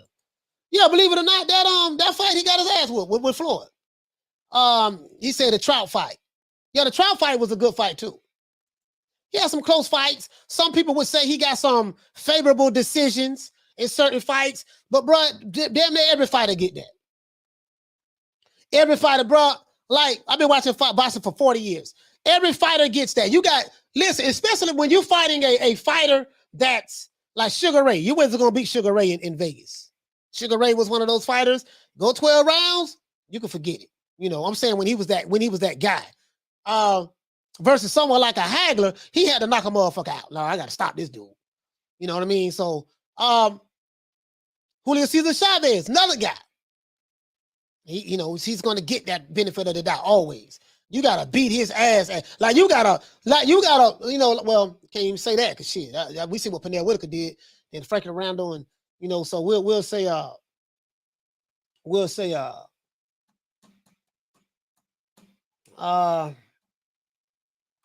Oscar De La Hoya, you gotta like stop the guy, something like that. Certain fighters, and then Oscar. It was a point in time where you wasn't gonna beat Oscar in Vegas. Oscar was that guy. Some fighters when they that guy, Oscar was that guy back then. Motherfuckers say what they want to say about Oscar De La Hoya. About him snorting coke and he cross-dressing. Yeah, all that shit, they're true. But guess what? He fought everybody. De La Hoya fought everybody, dog. Now his personal life and shit, you right about that. He said on Floyd Mayweather's pull counter was wrong. Yeah, but I like James Toney better. And I like Ali's better too. I like Ali's pull counter better as well. But yeah, but Floyd up there with the pull counter though. He up there with the pull counter. He say, what he say? He say, hit the cash out. Hit the Cash App, $ FDMG School. Hit the PayPal, International Africans. Hey, man, hit the cash out, man. Hit the cash out. Get out my face. Don't need nothing you got no more. Don't need no hair's been messing up my corner. And you better get that bad look off your face before I knock it off. That dude that look just like man, Jermall Charlo got an attitude just like Clubber Lane. Yeah, man, check left hook. Yeah. Bro, listen, bro. Bro, you see it, bro, like I tell people, bro, just please, if you don't do anything else, go watch, study James Lights Out Toney. People talk about Floyd shoulder roll and the pull counter. Yeah. All that shit, that shit good. It was good. But in my opinion, James Toney did it better. That goddamn lights out. Nigga, please. Nigga, please. Bro, like, they don't talk about James Toney. Bro, you talking about offense and defense? You want to see a slick black fighter. Study James Lights Out Toney. Nigga, I'm gonna be, hey, I'm right here. I'm right here. You ain't gonna be able to hit me. You ain't gonna get no clean shot. Shoulder, catch and shoot. Oh man, listen, man, you can do so much out of that shoulder roll, catch and shoot, but you gotta have the skill set to pull that shit off. Like, I'm gonna be honest with you, bro. Y'all talk that shit. I know y'all hate this guy, but the upper body movement, yeah, that like James Toney, Floyd. Listen, you say what you want to say. That motherfucking Canelo, man, he got the upper body movement. I ain't saying the pull counter and shit like that, but I'm saying the upper body movement, the way he moved now, like, bro, like that motherfucker got better, dog. He got better. Shout out to Justino for dropping that quarter of a bam dub on your boy. Hey, Leroy. Super chat received. Playtime's over, boy. He said Charlo spent less for a bigger house. You telling me he ain't got no money to spare to get Benavidez? Yeah, man, that shit. All that money they say they got Lambos and suicide doors and all that shit there. This is what I'm saying though. Like everybody can't, bro. I'm telling you, bro. What the shit? Just go look, watch the what's fight I could think of. Shit. James Toney. I want to say James Toney, Michael Nunn. That's one. James Toney, Michael Nunn. Like, bro, like, man, it's a whole bunch of fights you could choose. Man, Lights Out was a motherfucker, man. Man, shit, they give Floyd the credit, but man, Lights Out was a mother, boy. Shit. He say, Coach, who do you pick to win that fight, Toney versus? Well, James Toney already, Roy Jones already beat. He already beat he said, who did I pick? I ain't gonna lie, I picked Roy Jones because Roy Jones from Florida. I'm from Florida. I'm a Florida boy, so I wrote with Roy Jones on that. I ain't gonna lie to you, dog. That was the signature fight that Roy Jones had that took him to the next level when he beat Lights Out. I wrote with Roy Jones, dog, because Roy Jones from Florida. So I'm just being honest with you, bro. Just being honest with you. I wrote with Roy Jones. Happy than the motherfucker when he won too. He say, Bless, what you say, right, Coach? Yeah, like I got them Lights Out, boy. I'm telling you, bro. That man was, bro. You talking about fighting in the pocket? When I think of when they say a slick black fighter, that's what I think about. James Toney. He's the first person that comes to my head. James Lights Out Toney. He gonna listen, dog. I'm gonna be 2 inches away from you. You ain't gonna be able to hit me, and I'm gonna be countering. I'm gonna hit your ass wherever there's an opening. Hit you in the goddamn body shot, left hook to the body. Dip that back down. When I come back up, bam, come back to the right cross. Dip back down. When I come up, bam, slip the uppercut in there. Dip back down, come back up, bam, the left hook. Bro, and I know how to throw punch like Man, listen, man, you talking about that man was an excellent counterpuncher, man. That man was an excellent counterpuncher, dog. Man, you know, I don't mean to get all, you know what I mean? That dude was an excellent counterpuncher, dog. Listen, bro, these young dudes, they don't know nothing about that. They stuck on, see, they know, these young dudes, they got up on Floyd during the Pacquiao era. When Floyd fought Pacquiao, that's when they became Floyd fans. And that's all they know. The money, yeah, the money made, you know, Floyd, the best to ever do it, get away with it. Yes, he was. He was the best that ever did to get away with it. He made more money than any fighter in the history of boxing. That is true. That is true. But they don't know nothing about Pretty Boy Floyd. They don't know nothing about Floyd in the Olympics. They don't understand that was a special generational talent. So when you tell me you're doing the Floyd Mayweather blueprint, well, how you gonna do the Floyd Mayweather blueprint when you fighting a whole bunch of goddamn tomato cans? You got to go through the Pretty Boy Floyd phase first. You just can't skip Pretty Boy Floyd. They want to jump straight to when Floyd fought Conor McGregor. They want to jump straight to when Floyd fought Conor McGregor. He say, Coach, you fanboy? You talking about for James Lightside Tony? Yeah, James Lightside Tony is an old school fighter, brother. In the commandments, commandment number 13, we do have the boxing commandments. As a matter of fact, let me pull it up. Shit. Let me pull it up. I think you're new to this channel, Lynn, so let me share something with you, brother. Over here, we have something called the 16 Commandments from the Boxing Gods. Let me share this with you, brother. Share this with you right quick. I haven't showed the commandments in a minute, so let me go ahead and, you know, educate you for a minute. Let me show you something. We hate fanboys over here. But let me pull it up. But you are allowed to be a fanboy of an old school fighter. That is the exception to the rule. That's the exception to the rule. As a matter of fact, let me pull it up. Where is it? Bear with me one moment, fam. I want to physically show it to you. It's one thing for me to tell you. It's another thing for me to show it to you. Here we go. What the hell? Hold on. Where in the hell is it? Hold on, guys. I got it right here. Damn, I just pulled it up. As soon as I blew it up, oh, there you go right there. There you go right there. Show it to you. Lynn, I know you knew over here, so you don't know no better, so I'm gonna show you. Right here, sir. Commandment number 13. Thou shalt only have permission to be a fanboy of an old school fighter. And I give some examples. This is the only exception to the rules. Examples are Muhammad Ali. It's okay to be a fanboy of Muhammad Ali. Sugar Ray Robinson, my favorite fighter. It's okay to be a fanboy of Sugar Ray Robinson. Marvin Hagler, the marvelous one. Marvelous Marvin Hagler. Put some respect on his name. Sugar Ray Leonard, the great Salvador Sanchez, etc., etc., etc. The old school fighters. Any fighter that's boxing today, you do not have permission to be a fanboy of that particular fighter. Because right now, these guys be using that to stop fights from happening.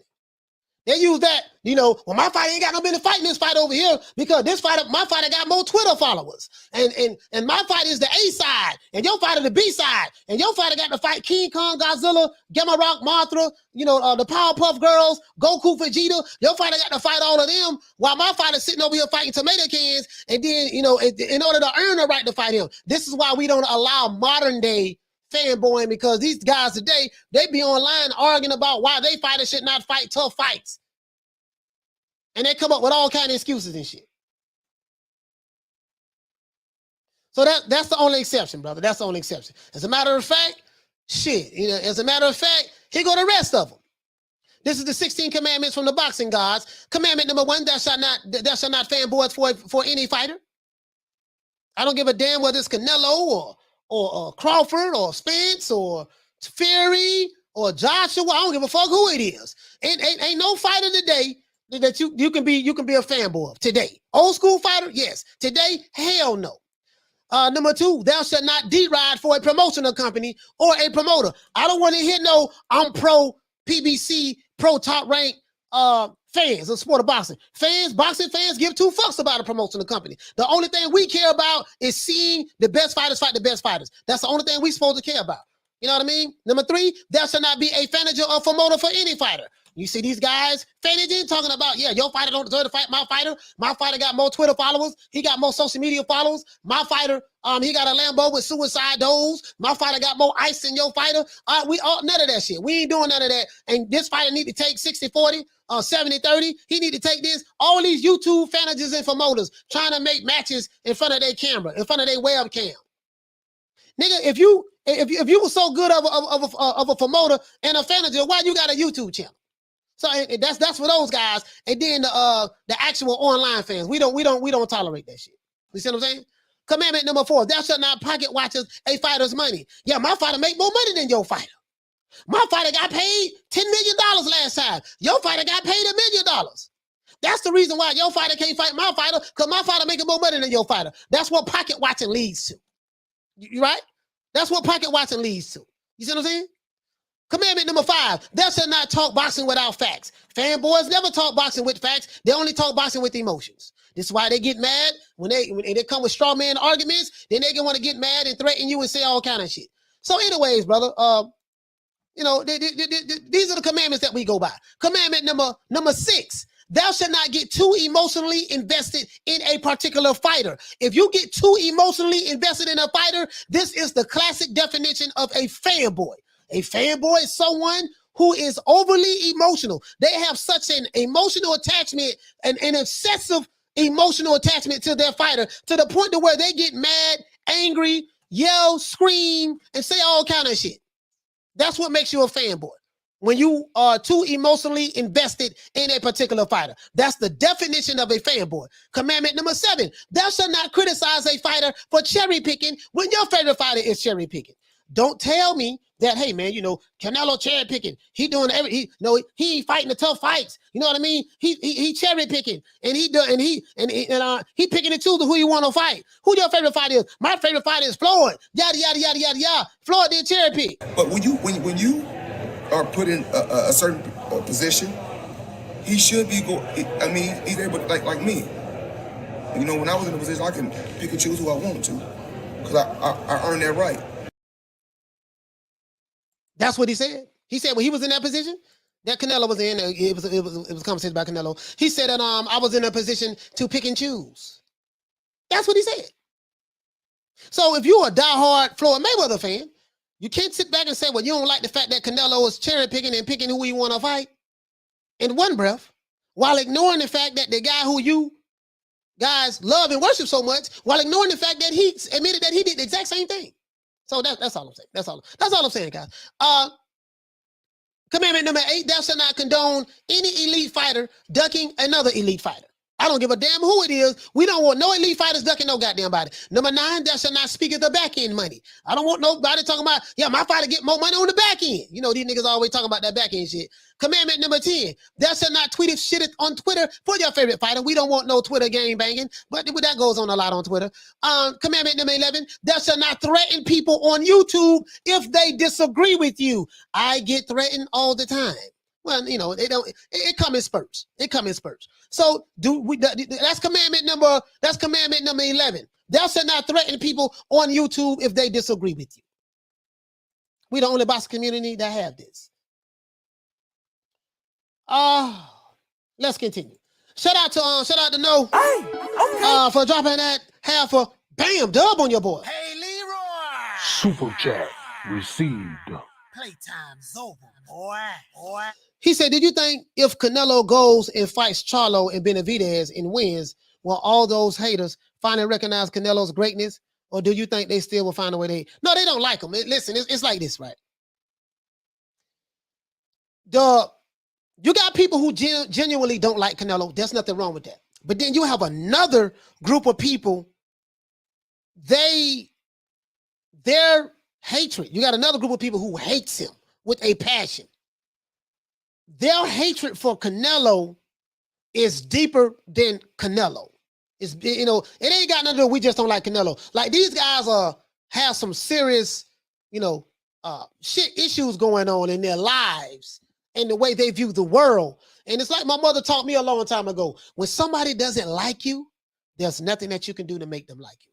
So Canelo can beat King Kong, Godzilla, Gamma Rock, Mothra, Voltron, Megatron, Optimus Prime, Bumblebee, the Dinobots, Soundwave, Grimlock. Doesn't matter. It ain't shit he gonna be able to do. So, you know, I'm just being honest with you. And that's for anybody. That's just like if someone hated Floyd, same thing. Someone hated Manny Pacquiao, same thing. Someone hates Terrence Crawford, same thing. It doesn't matter. Someone hates Anthony Joshua, same shit. If they hate you, they hate you. There's nothing that you can do, period.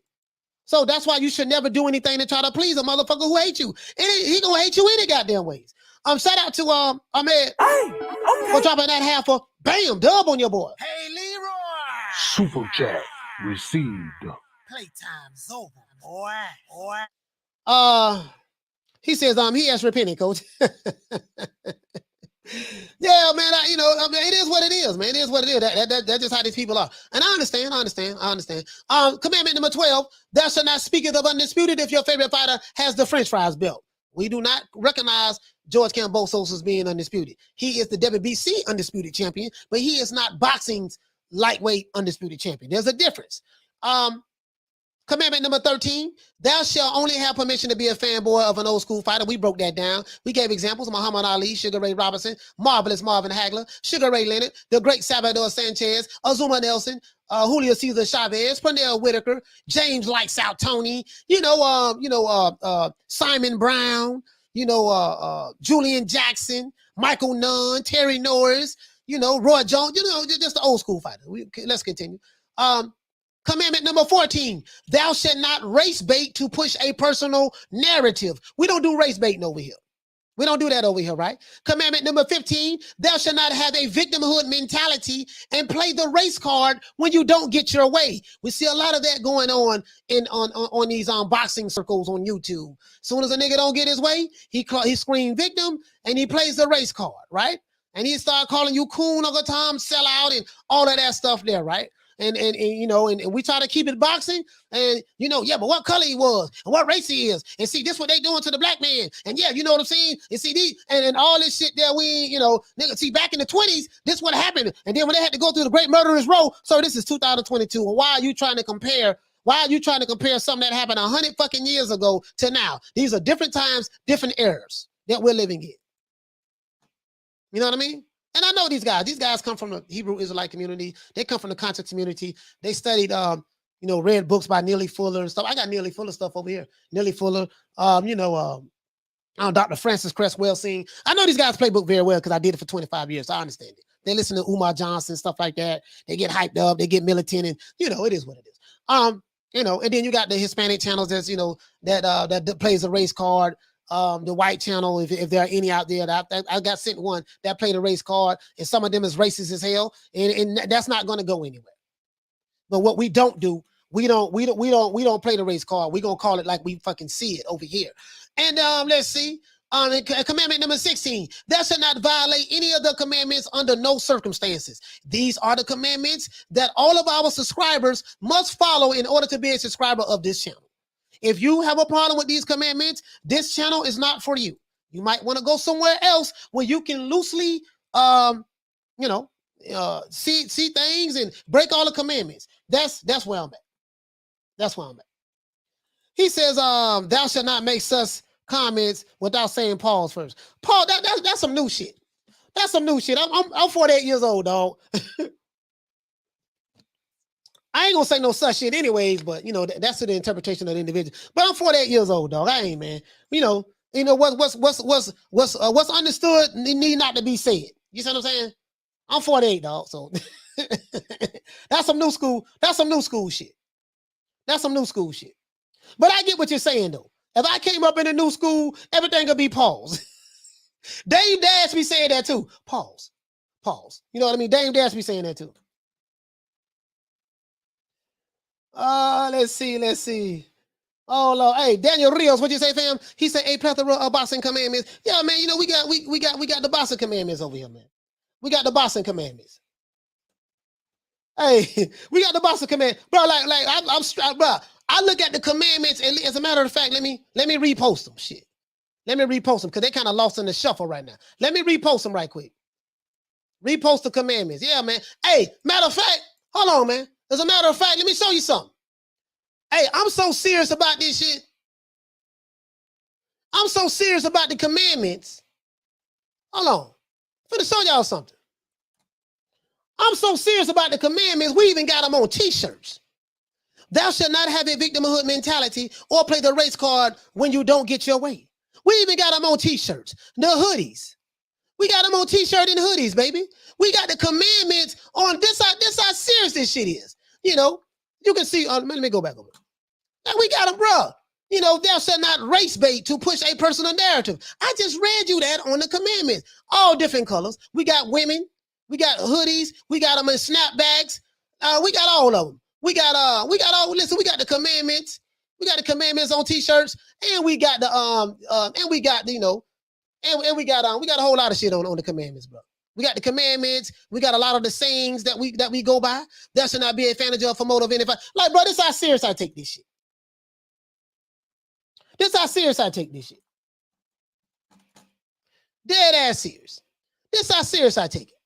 We got, you can click the link in the description, and it's on, click the link in the description if you want to, you know, I can drop the link as well. Yeah, like, here you go. Bro, I'm dead ass right now. What they say in New York, I'm dead ass. Dead ass. Dead ass serious. Thou shalt not get too emotionally invested in a particular fighter. Like, bro, thou shalt not talk boxing without facts. Like, we got commandments, dog. We got commandments over here, man. You see what I'm saying? Like, shit, yeah, come on, man. Yeah, man, shit, man. We got commandments we go by over here, man. You know, you saying all that, here you go. You saying all that to say what? And you saying all that to say what? Yeah, we got all that there, man. We got all that there, man. You know, we got all that there, man. You know, ain't nobody coming to see you, Otis. We got that too. Miss me with that bullshit. We got all that shit there. You know, you a sap sucker and a jive turkey. Man, we got everything over here, man. So I'm just letting you know, dog. Just letting you know. Like I'm dead ass. We did it first. We did it first. We did it first. We did it first. And we motivate even the greats. We did it first. You know what I mean? We did it first. You know, we got True. We got True right here, man. You see it right there. You see it right there. We got them in different colors. True. Hey, man, listen, man. We true to this, man. You know, if I was in Texas, what they say, Trill, we got A-OK. Hey, okay. We got everything over here, man. Just letting you know. I'm dead ass serious about this shit, man. Dead ass serious about these commandments. Dead ass serious. That's how I keep myself in check, so I don't get too far out the way. You see what I'm saying? Oh, let's see, man. Daniel Rios, he said, "Amen, coach. Amen." Yeah, man. I ain't, you know, we not playing over here, bro. That's all the products. All products. All the products. We not playing over here, dog. We not playing over here. We not playing over here. I dropped the link right here just on the strength. On the strength. Not strength. Strength. This is how we say it in Florida. On GP. On GP. Here you go. There you go right there, man. I'm dead ass serious about this shit, bro. I'm dead ass serious about this shit. And we came up with this together. We did a live one day. I think it was me. We covered a fight. It was me. I think Arlette was on there. I think Bless 365 was on there. Deborah Booker was on there live. Couple other fellas. I think Hawk from Maryland was on there. We had a lot of people on that live that day. I want to say that was when Terrence Crawford fought Sean Porter. We went live for that fight, and we came up with the community came up with the commandments. Lisa Bells was there. Shan was there. The community, we came up with these commandments. We came up with these commandments. So, yep, we came up with that though. He said EPL banter. He said Lopez Sr. was ready to cry after the Cambosos fight. He did it first though. Yeah, he did the crying first, but we came up with the commandments first. We did it first. We did it first. Talk to him. T did it. Talk to him, baby. We did it first. And we motivate even the greats. This is different. You understand? We have Jennifer Lopez, we got Maluma, we have J Balvin, we have when I called him up, I was like, yo, what do you think? What do you think, Eddie? If we bring the belts together. And Eddie said, that shit is a good idea. I think the only person that can beat Canelo right now is like maybe 4 years or 5 years from now, my son. You know, like Triple G and Canelo and all these guys. Canelo's a bomb. Canelo's a bomb. But let's see if people became undisputed. Look how many champions we got that's undisputed now. Oh, man. We did it first. We did it first. We did it first. And we motivate even the greats. You see what I'm saying? We did it first. He said we did it first, and we motivate even the greats. Hey, man, I miss T. Diddy, man. I talked all that shit about T. Diddy, and now T. Diddy gone. Now T. Diddy gone, man. I'm sitting there crying. Yeah, you know, I was just saying, I miss T. Diddy, dog. I miss T. Diddy. I miss T. Diddy, dog. Like, we got to get T. Diddy back, man. I miss my dog, man. God damn, man. Hit the Cash App, $FDMG School. Hit the PayPal, International Africans. We got to hit the Cash App, man. Hit the Cash App. Hit the Cash App, New Media Today USA. Hit the Cash App. Cash App, New Media Today USA. A Big Papa needs to eat before the keynote lecture tonight. Big Papa. I got to send some money. I got to send a couple of dollars to Umar Johnson too, man. We still working on the school, so y'all know, I was an avid follower of Umar Johnson like in 2011. You know what I mean? Back in 2011. Now, you know, on the low, I still kind of on the low. I still wrestle Umar. I know he's full of shit, but you know, on the low. Hey, Al Ramos, what you say? He say, so to say, coach is dead ass on the plethora of the commandments. Hey, yeah, I'm dead ass serious about them commandments, bro. Yeah, I'm dead ass serious about them commandments. Yeah, bro, like, I'm dead ass serious about them commandments, bro. For real, though. Hey, Castano say, crazy Umar. Hey, man, listen, man. Hey, look up. Hey, too bad, though. What you say, fam? He said, do you have, we got J-Lo and X? No, I don't have that. I can make that, though. We got J-Lo. We got J-Lo, International Africans. You know what I mean? I'm just saying though, man. Hey, I'm just saying we got J-Lo. We got J-Lo. You know what I mean? Right now, we trying to start a revolution right now, brother. We trying to start a revolution right now, and we gonna make it do what it do. And what I'm gonna do, I'm gonna see can I get Umar. I'm gonna try to hook him up because he is a psychologist. He say he's a licensed psychologist. I'm gonna see can I hook him up with my dog Jermell and see can I do something get Jermall Charlo some help. Canelo, you was a stud.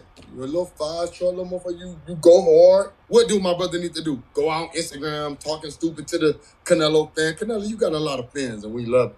We love this fan base you got. You red-haired motherfucker. You been knocking motherfuckers out. Bite, bite, bite. Now what?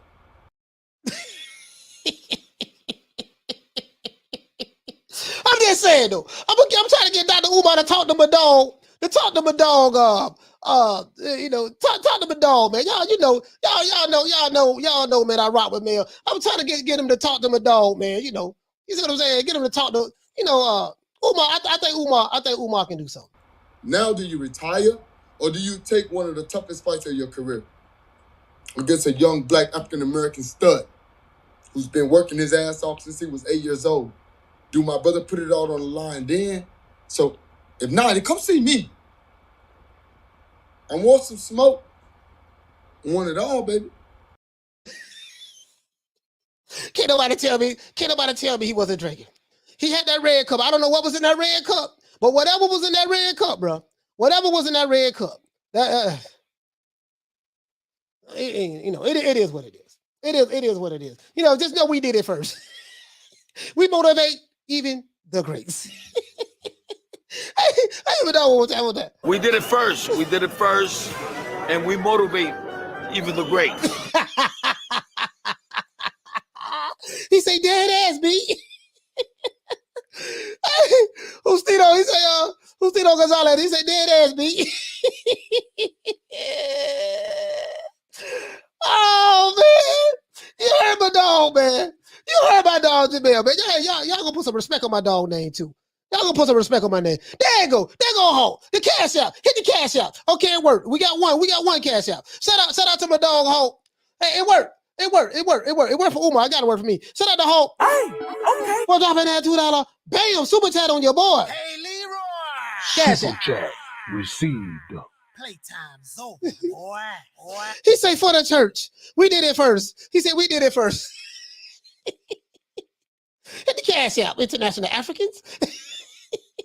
Even if you ain't from Africa, just hit the cash app. Don't worry about that. We'll work all the other stuff out later. No matter what your nationality is or race, we'll work all the other stuff out later. Just hit the cash app. Hey, nigga pro-black. Hey, nigga be pro-black till when it's time to get that money. When it's time to get that money, they don't see no color. When it's time to get that money. When it's time to get that money, boy. Hey, when it's time to get that money, they don't see no color. They pro-black to when the money come in. When the money come in, hey, listen, Dr. Umar, you do know that it was a white European that sent you these $500. We don't take money from whitey. We know that, right? Brother, look here, brother. Big Papa needs to eat. You know what I mean? Dr. Umar, we don't take money from whitey. You know, we got to send that money back. Big Papa needs to eat before the keynote lecture tonight. I'm just saying, though. I'm just saying. You know what I mean? I'm just saying. You know. So all that shit. And I'm telling you, bro. I was in it for 25 years. I'm telling you, dog, bro. We didn't give a damn where the money came from. I was in the Nation of Islam. We had to send our money to Chicago to pay the number 2 poor. Number 2 poor, and you had a lot of whites sending money to the Nation of Islam. A lot of whites did a lot. To be honest with you, truth be told, now. You know, but we ain't gonna get into that. But I'm just saying though, when it comes to getting the money, we throw all that shit away. Castano, he said he needs to be passed a note. Hey, too bad though. He said, I feel offended. He didn't say international Mexicans. Hey man, you know the crazy part about it? This the crazy part about this Wakanda shit. I say, man, I ain't the smartest guy in the world, but my GED education tells me that Wakanda in 1966, I want to say like the February or March of 1966, if my memory serves me correctly, Wakanda, Black Panther, that was created by 2 white men, Jack Kirby and Stan Lee. The Black Panther Party came out later on that year, if I'm not mistaken. I think they came out after Stan Lee and Jack Kirby created the Black Panther cartoon, comic book, stuff like that. And they created this fictional country called Wakanda. I'm like, damn. Wait a minute, man. So when you hear these dudes talking about Wakanda forever, we pro-black, wait a minute, man. Wakanda was created by 2 white guys.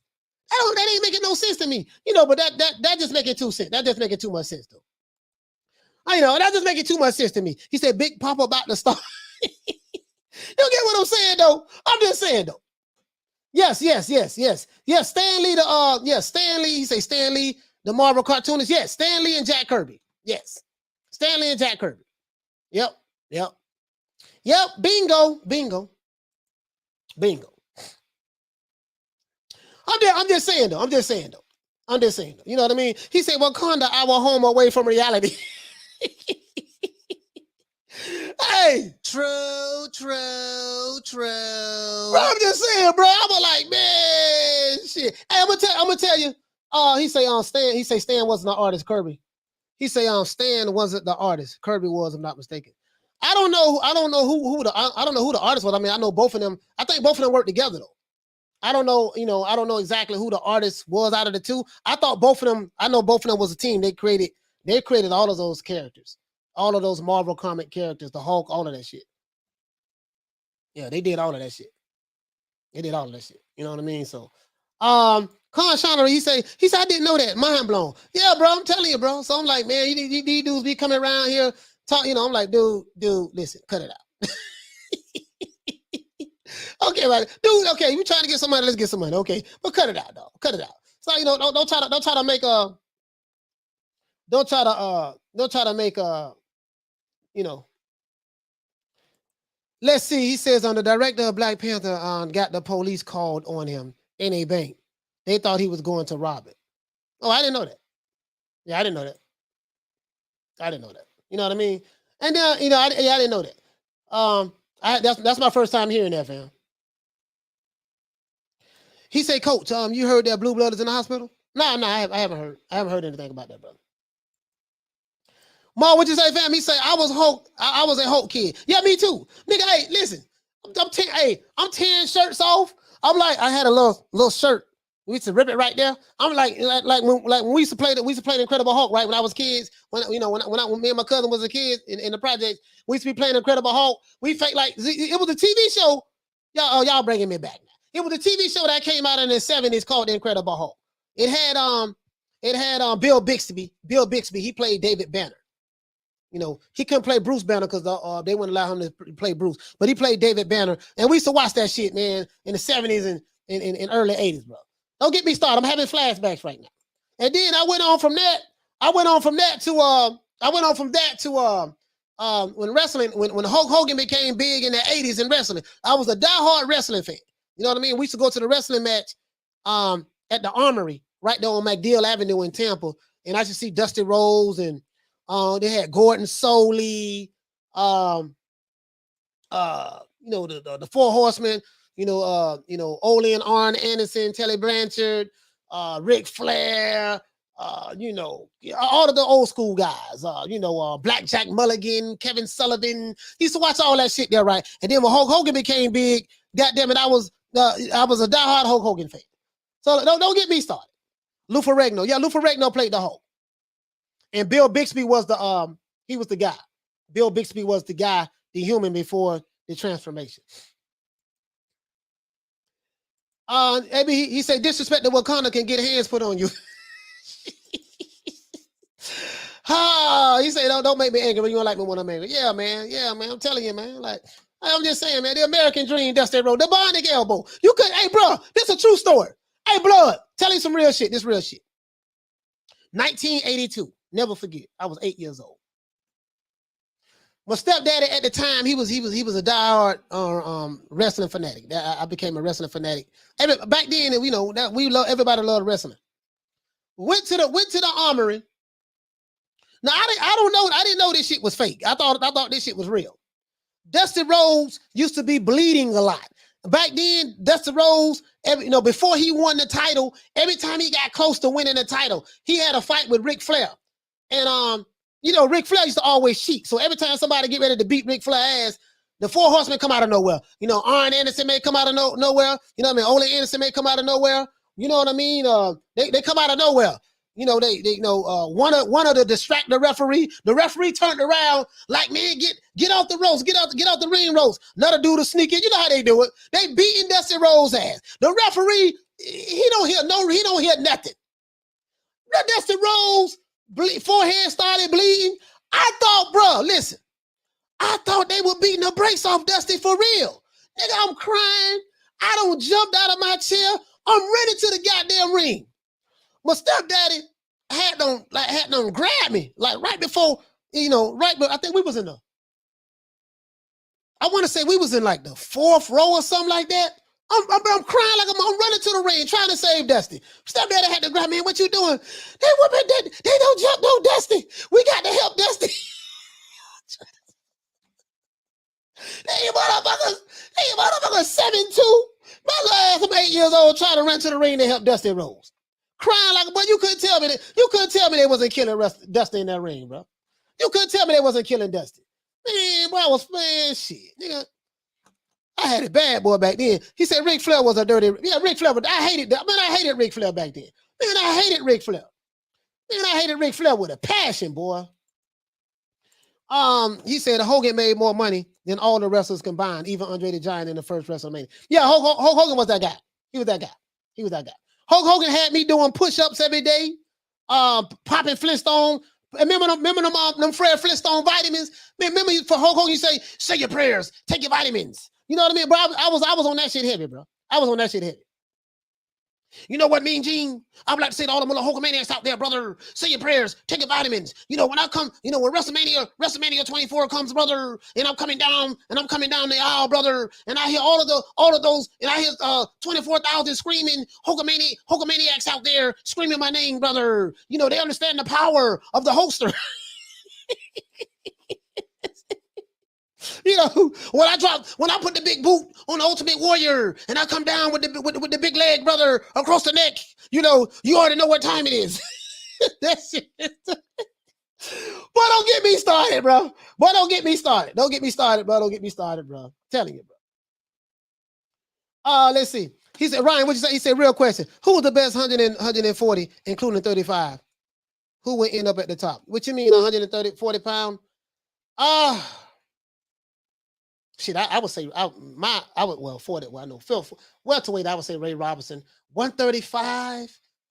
Oh, shit. That's a tough one now, boy. Best 135 pounder.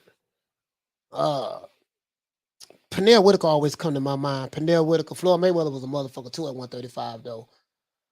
I think Ray Robinson was better at welterweight. I gotta think about that, fam. I gotta think about that. Oh, you mean right now? If you're talking about today, I don't know who the best today at 135. We don't know, but you know that's subject. I don't know who the best because some would say Lomachenko, but some would say Devin. But if you're talking about this in history, I had to think about that one. I got to think about that one. Aaron Pryor. Yep. Aaron Pryor. I forgot all about him. Aaron Pryor. Yeah. Aaron Pryor. Duran. Yep. Duran. See, that's what I'm saying. I gotta sit here and write it down and think about it. Man. Customer service say, have a great weekend, coach. Yeah, salute to you, fam. Yeah, Roberto Duran. Yep. Aaron Pryor, Roberto Duran, Pernell Whitaker. Yeah. You know what I mean? So, this guy say Catterall is the best, as he just beat Taylor at 140. The only way we'll know, like those guys, Zuma Nelson, yep, from Ghana, Zuma Nelson. Troy, what you say, fam? Pryor at 140, yeah, yep. Hey, what you say? He said, I'm gonna throw this chair across the barbershop. Man, bro, I'm telling you, bro. Hey, what he say? He say Michael Knight. He swore about them 24-inch pythons. Yeah, the 24-inch pythons, the holster. And hey, I used to rip the shirt off, right? I didn't realize he had a little cut right there, right in the shirt. And he used to just rip it off. I said, damn, look at the way he ripping that shit. But look at the way the holster, man, ripping that shirt off, man. But don't get me started, bro. We having flashbacks right now, dog. ABE, what you say, family? Say I'm starting the business from the scraps of my failures. Yeah, bro. Listen, man. Just another thing. When you starting the business, bro, understand that failure is a part of the process. I failed a lot of times, bro. I don't blow so much money. Dog. Just trying to learn shit over the years, bro. Like bro. But failure is a part of the process. That's the only way. You're not just gonna come in and come on the court and automatically start hitting 3-pointers. It's gonna be a whole lot of shots you're gonna have to take before you land that shot. Arlette, what you say? So I used to do ballet when I was young. I do a lot of modern dance and African dancing. Okay. Oh, you say, nah, you kidding? Oh, okay, all right. I'm just saying, I thought you were serious though. Failure is a part of the process. He said, Coach, do you remember Andre the Giant? Of course I do. Of course I remember Andre the Giant. Hell yeah. I mean, how? I mean, yeah, absolutely. I was fucked up about the holster though, boy. Like for real though. Nikiji, what you say? Emmanuel Augustus, the drunken master. I could have been a world champion, but super entertaining. He said, what he say? He said, left you Steph, coach. Hey, but nah, listen, no, Steph, remember his dad played in the NBA. So, Steph been getting, Steph come from a lineage of that. His dad played in the NBA and, he say junkyard dog. Yeah, the junkyard dog, man. Bad Leroy Brown. Shit, man, don't get me started, man. Hey, hold on. The Road Warriors. Man, shit, but Hulk Hogan, listen. Top five dead or alive wrestlers. This is my top 5. Hulk Hogan. No, hold on. I got to start it in order. Dusty Rhodes, the American Dream, the Bionic Elbow, Dusty Rhodes, Ric Flair, the guy who I love to hate. Hogan took it to a whole nother level. Can't nobody take Hulk Hogan. He became number 1 to me. Then The other guys who came and took it to the next level, I'm saying from an oratorical standpoint, the criteria I'm using here, guys, is those who was able to sell the sport from an oratorical standpoint, who had the gift of gab, who had the talk game. The Rock, Dwayne Johnson, The Rock, and Stone Cold Steve Austin. Those was the 5 guys from an oratorical standpoint who knew how to sell the sport. They sold that shit. Like when they said something, you really believed it. Those 5 guys right there. That's my top 5. Hulk Hogan, Dusty Rhodes, Ric Flair, Stone Cold Steve Austin, and The Rock. Those 5 right there. Promotion.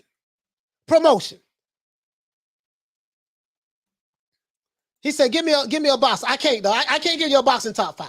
Number 1 gonna be Sugar Ray Robinson. Now I can tell you that, Ralph the Real. Number 1 gonna be a Sugar Ray Robinson. But I gotta sit down and think about that.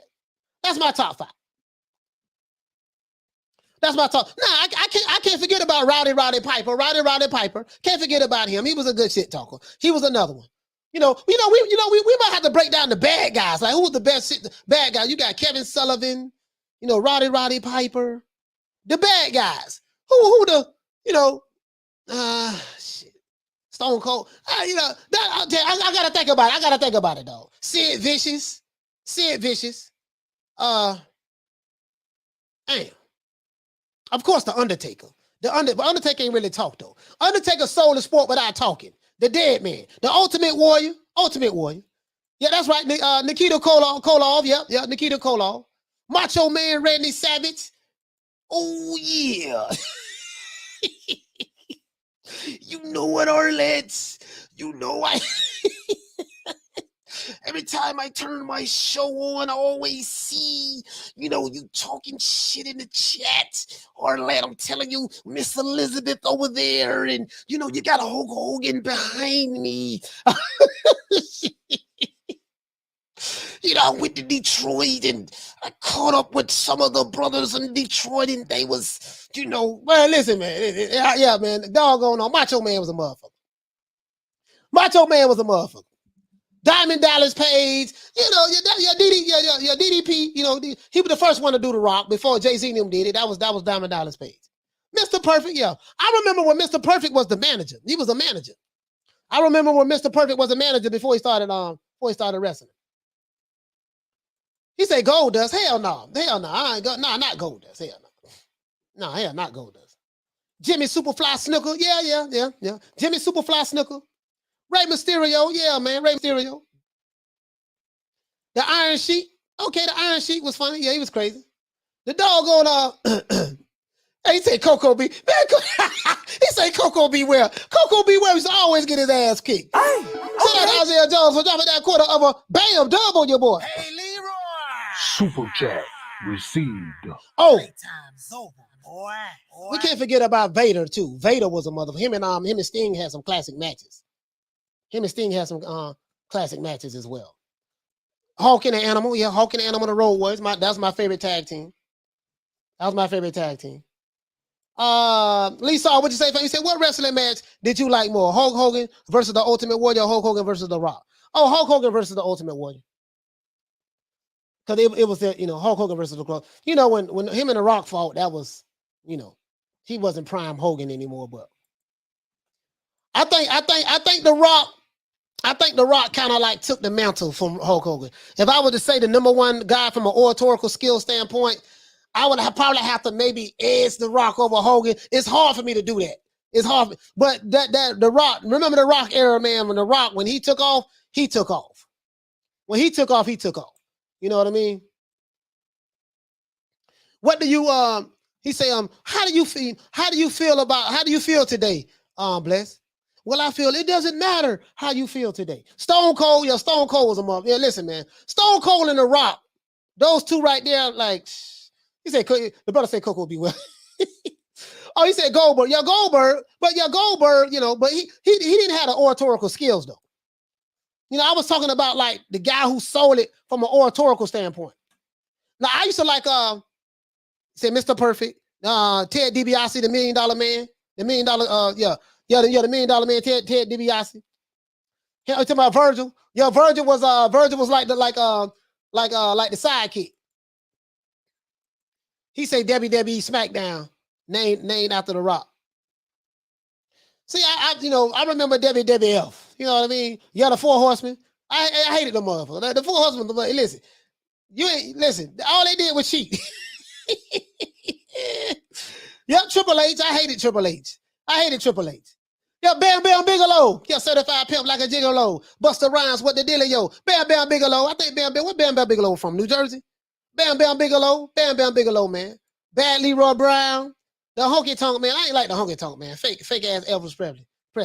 The honky tonk man. Yeah, Vince McMahon. Yeah, Vince McMahon started doing a little something.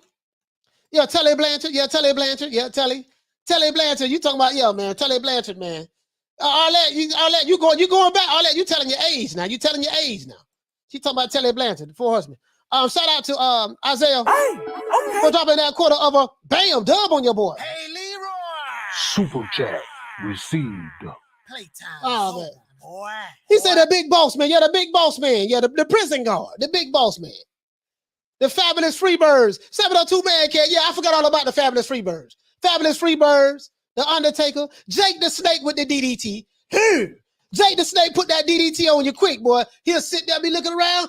And what I didn't know, when they tap you, when he hit you right here, that means you're supposed to drop. So they work on that a lot. And he's like, okay, pop. You know, they work on that a lot. I thought, shit, bro. I actually thought they would. I mean, how he got up from that, bro? Like that DDT. Was. Caller, what's your name? Where you calling from? Hello. Caller, what's your name? Where you calling from? Hey, sure, from Baltimore, coach. How you doing? Troy, what the lick read, fam? Talk to me. Yeah, great. You said guys are great skills on the mic. Dusty. I said that. Yeah, you did. I'm just repeating what you said. Yeah, Dusty was great. He's the one that taught Flair. He actually created that character. Yeah, right. Sure. Yeah. And if you listen to what a lot of Flair said in the '80s, and it coincides with what's going on in rap right now. Mm-hmm. A lot of the same nonsense being spoken. Just like real quick. Oh, also, Rocky Johnson doesn't get his respect either, man. Yeah, Rocky Johnson. I used to work out with Rocky Johnson. He lived right here in Tampa. So my coach Al Rosen, the guy who trained me on like powerlifting and strength and conditioning and stuff like that. Even when I was boxing, it's a guy by the name of Coach Al Rosen. He's very known here in this city. And Rocky Johnson used to stay right here. And Rocky Johnson used to stay right here in Tampa. I met The Rock with Dwayne Johnson. He was called Dewey back then. And yeah, he's like a couple years older than me. But I met him at the gym at my coach had a gym. And this one everybody used to go to. What's that gym? Gold's Gym. My coach had a gym, and everybody used to train there. And all of the wrestlers used to be there, bro. Like all of the wrestlers used to be there at this gym. Anytime they come into town, because remember they used to have wrestling matches right here in Tampa at the Armory. At the Armory.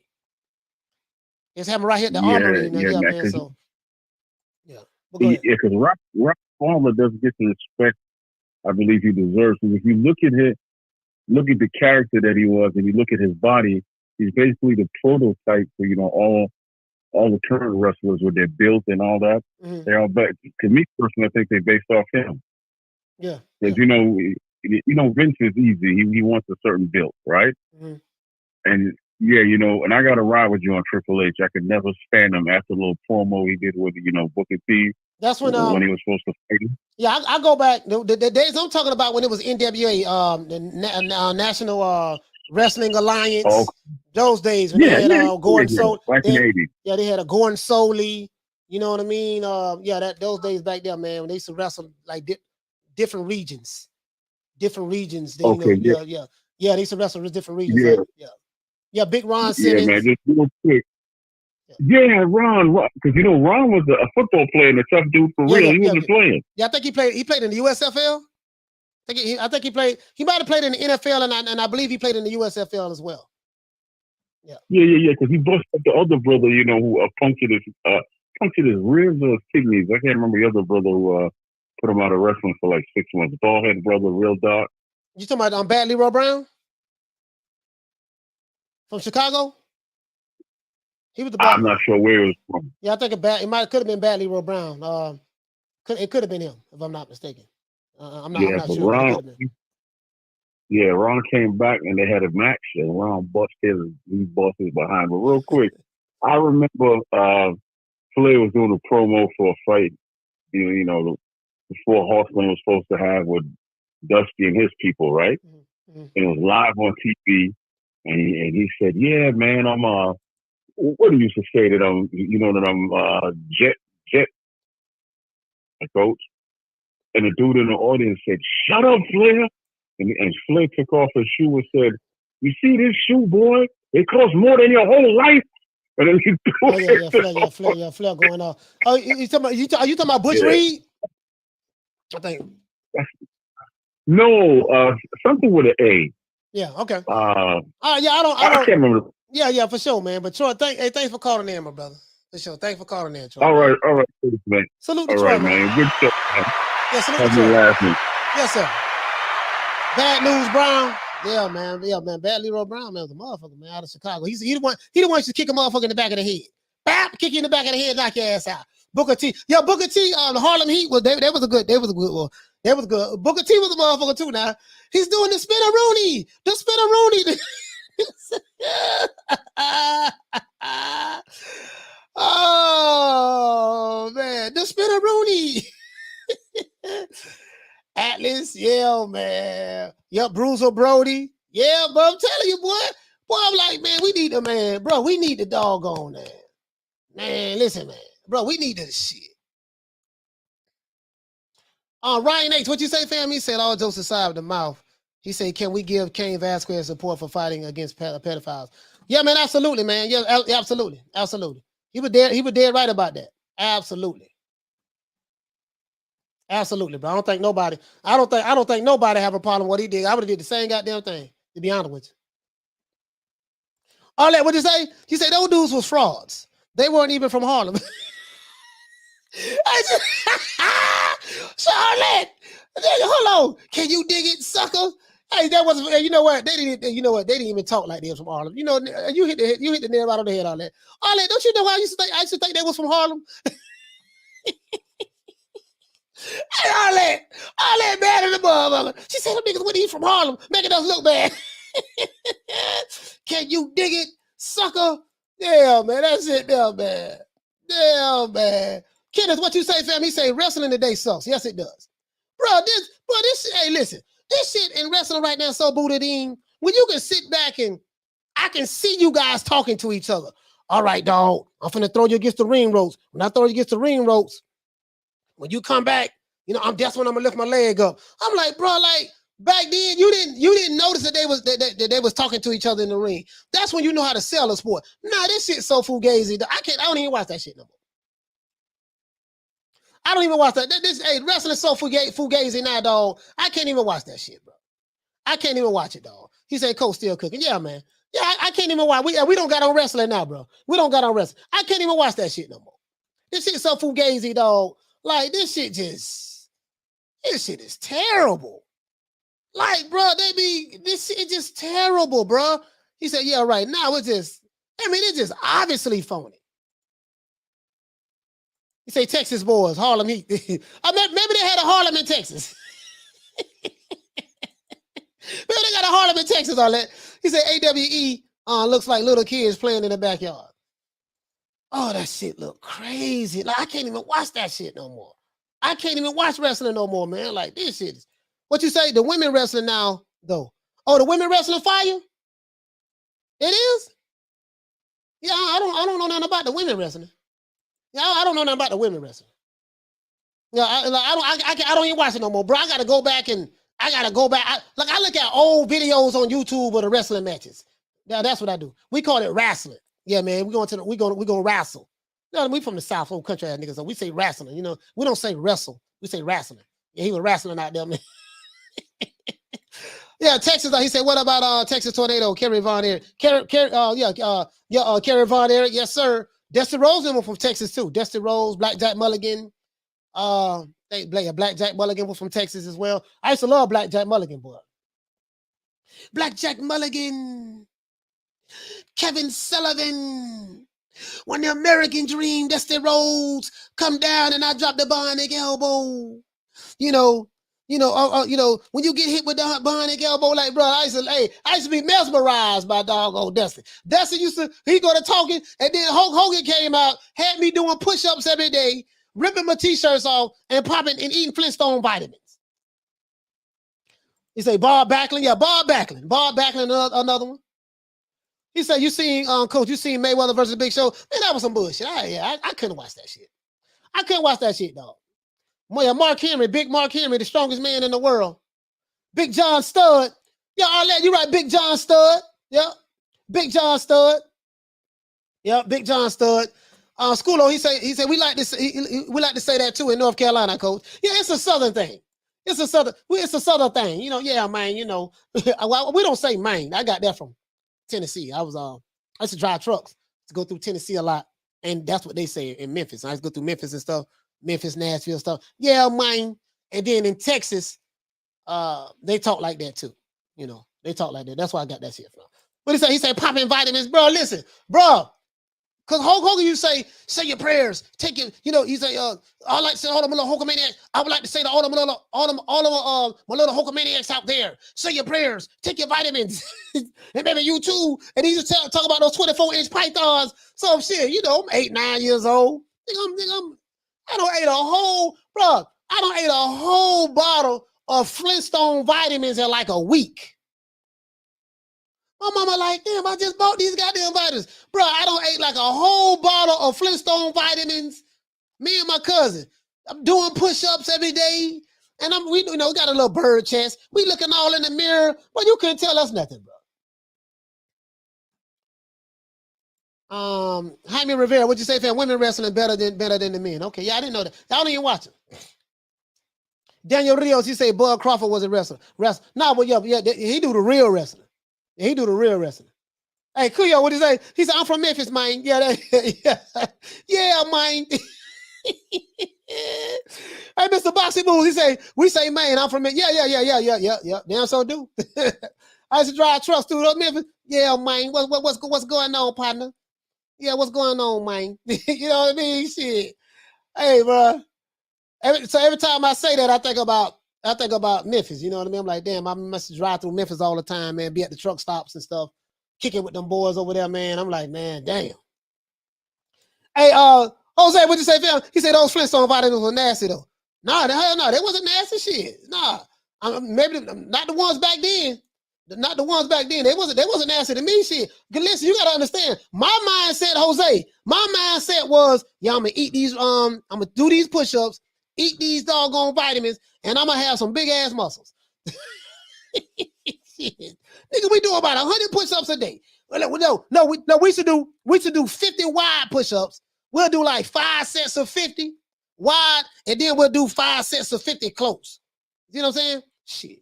5 sets of 50, 5 sets of 50 push-ups. We'll do like 10 sets of push-ups. 50 wide, 10 a push-up, right? And then we went to the cards, the deck of cards. We pull out a deck of cards. Okay, let's do the deck of cards. I'm doing this shit at 9, 10 years old. Deck of cards, push-ups. Ace of spade, ace will be 20 push-ups. The king will be 10. Yeah, with all that shit. He said they made the gummy ones. Now we used to have the hard ones, bro. We used to have the hard ones. Like for real though. Hey man, listen, man. Hey, listen, bro. We go sit back. Kurt Angle. Yeah, we ain't go, man. Hey, bro.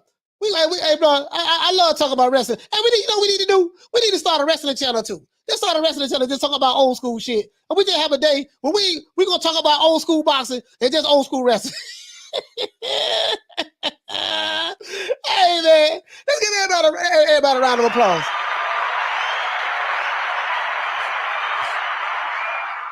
Let's give everybody a shout out, man. It was here, man. Shout out to my main man Smith and West. Salute to Daniel Rios. Shout out to the Queen Arlette. Shout out to Schoolo X-Man. Shout out to Bernard Burton. Salute to you, fam. Shout out to my brother Troy Graham. Shout out to Dr. Paul Evans. Salute to the Queen Ava. Shout out to Hulk. Yeah, shout out to Hulk. Salute to my main man, Big Ronald Finkley. Let's see who else we have in the building, man. These are all the people who still here in the chat. Shout out to the Queen Bless 365. Shout out to my brother Diallo Huggy Man, aka the Huggy Bear. Let's see, man. Who else we got in the building, man? As a matter of fact, let's get everybody. Shout out to Dragon Leg. Shout out to Big Will. Shout out to once again, Big Hawk from Maryland. Knockdown 305. Agent Big 30. Mike from Boston. Shout out to my brother, man. As a matter of fact, let's get the callers out the way too. Shout out to Paradise from Australia. Shout out to Electro Jed. Shout out to Juan from California. Shout out to Eduardo from Ohio. Shout out to Jaime from New York. Shout out to Omar from Texas. Shout out to Dave from Cali. Shout out to Curtis from Long Beach. Shout out to Troy from B-More. Shout out to Bernard Burton. Shout out to Elf Society. Frankly Sherry. Shout out to Devon, my main man Cassidy. Tony Boswell. AV Sounds. George H. Alex Corona, Kathy W, Dean West, Jim 82, 2 Matador, Miguel Charco, shout out to Carmen Serene, the Queen Carmen Serene, Jay Miller, Here to There, True Gritter 42, Malcolm Roach from Texas, Hair Hero Elite, Jay Rodriguez, Folobon, Philo 58, Ralph Reacts, my main man Ron Boy Fresh from DC, Dantes, shout out to Big Ron Finkley, Charles N, Chick from LA, Damian Bennett from B-More, Lonnie Laughlin, salute to you fam, shout out to the Queen Lil Green RSP, shout out to my brother Charlo from the UK, Ahmed, salute to you fam, Jaguar Thama, Thomas Jones, Jason Dockery, shout out to the Queen Fistiana Fights, salute to the Queen Misfit, salute to my brother Retro Boston and Documentaries, my brother Blood, shout out to my main man, Schoolo X-Man. Salute to my brother from the ATL, Mark Nash, Rider of the Storm, Carl Hansen from Down Under, Philly Fly. Shout out to the Queen Bless 365, Ace Need, Dr. Paul Evans. Shout out to Mr. Pads, the Queen Arlette, my big sister, the Queen Lisa Bells, my brother Smith and West, and Punch Perfect Boxing. Other than that, that's it. It's that boy Coach Malachi Williams signing out. New media today, USA Boxing. Salute to Lynn, Con, Shawnery, and everyone else. Electro Jed. Other than that, that's it. It's that boy Coach Malachi Williams. You know my motto, man. Give everybody a round of applause. Yes, sir. You're begging me not to leave. And I refuse to let you go. Be on the lookout for that new video we dropping tomorrow at 3 o'clock Eastern Standard Time. You know my motto. Don't meet me there, beat me there. Peace. Man, I'm out of here, bro. Let's go.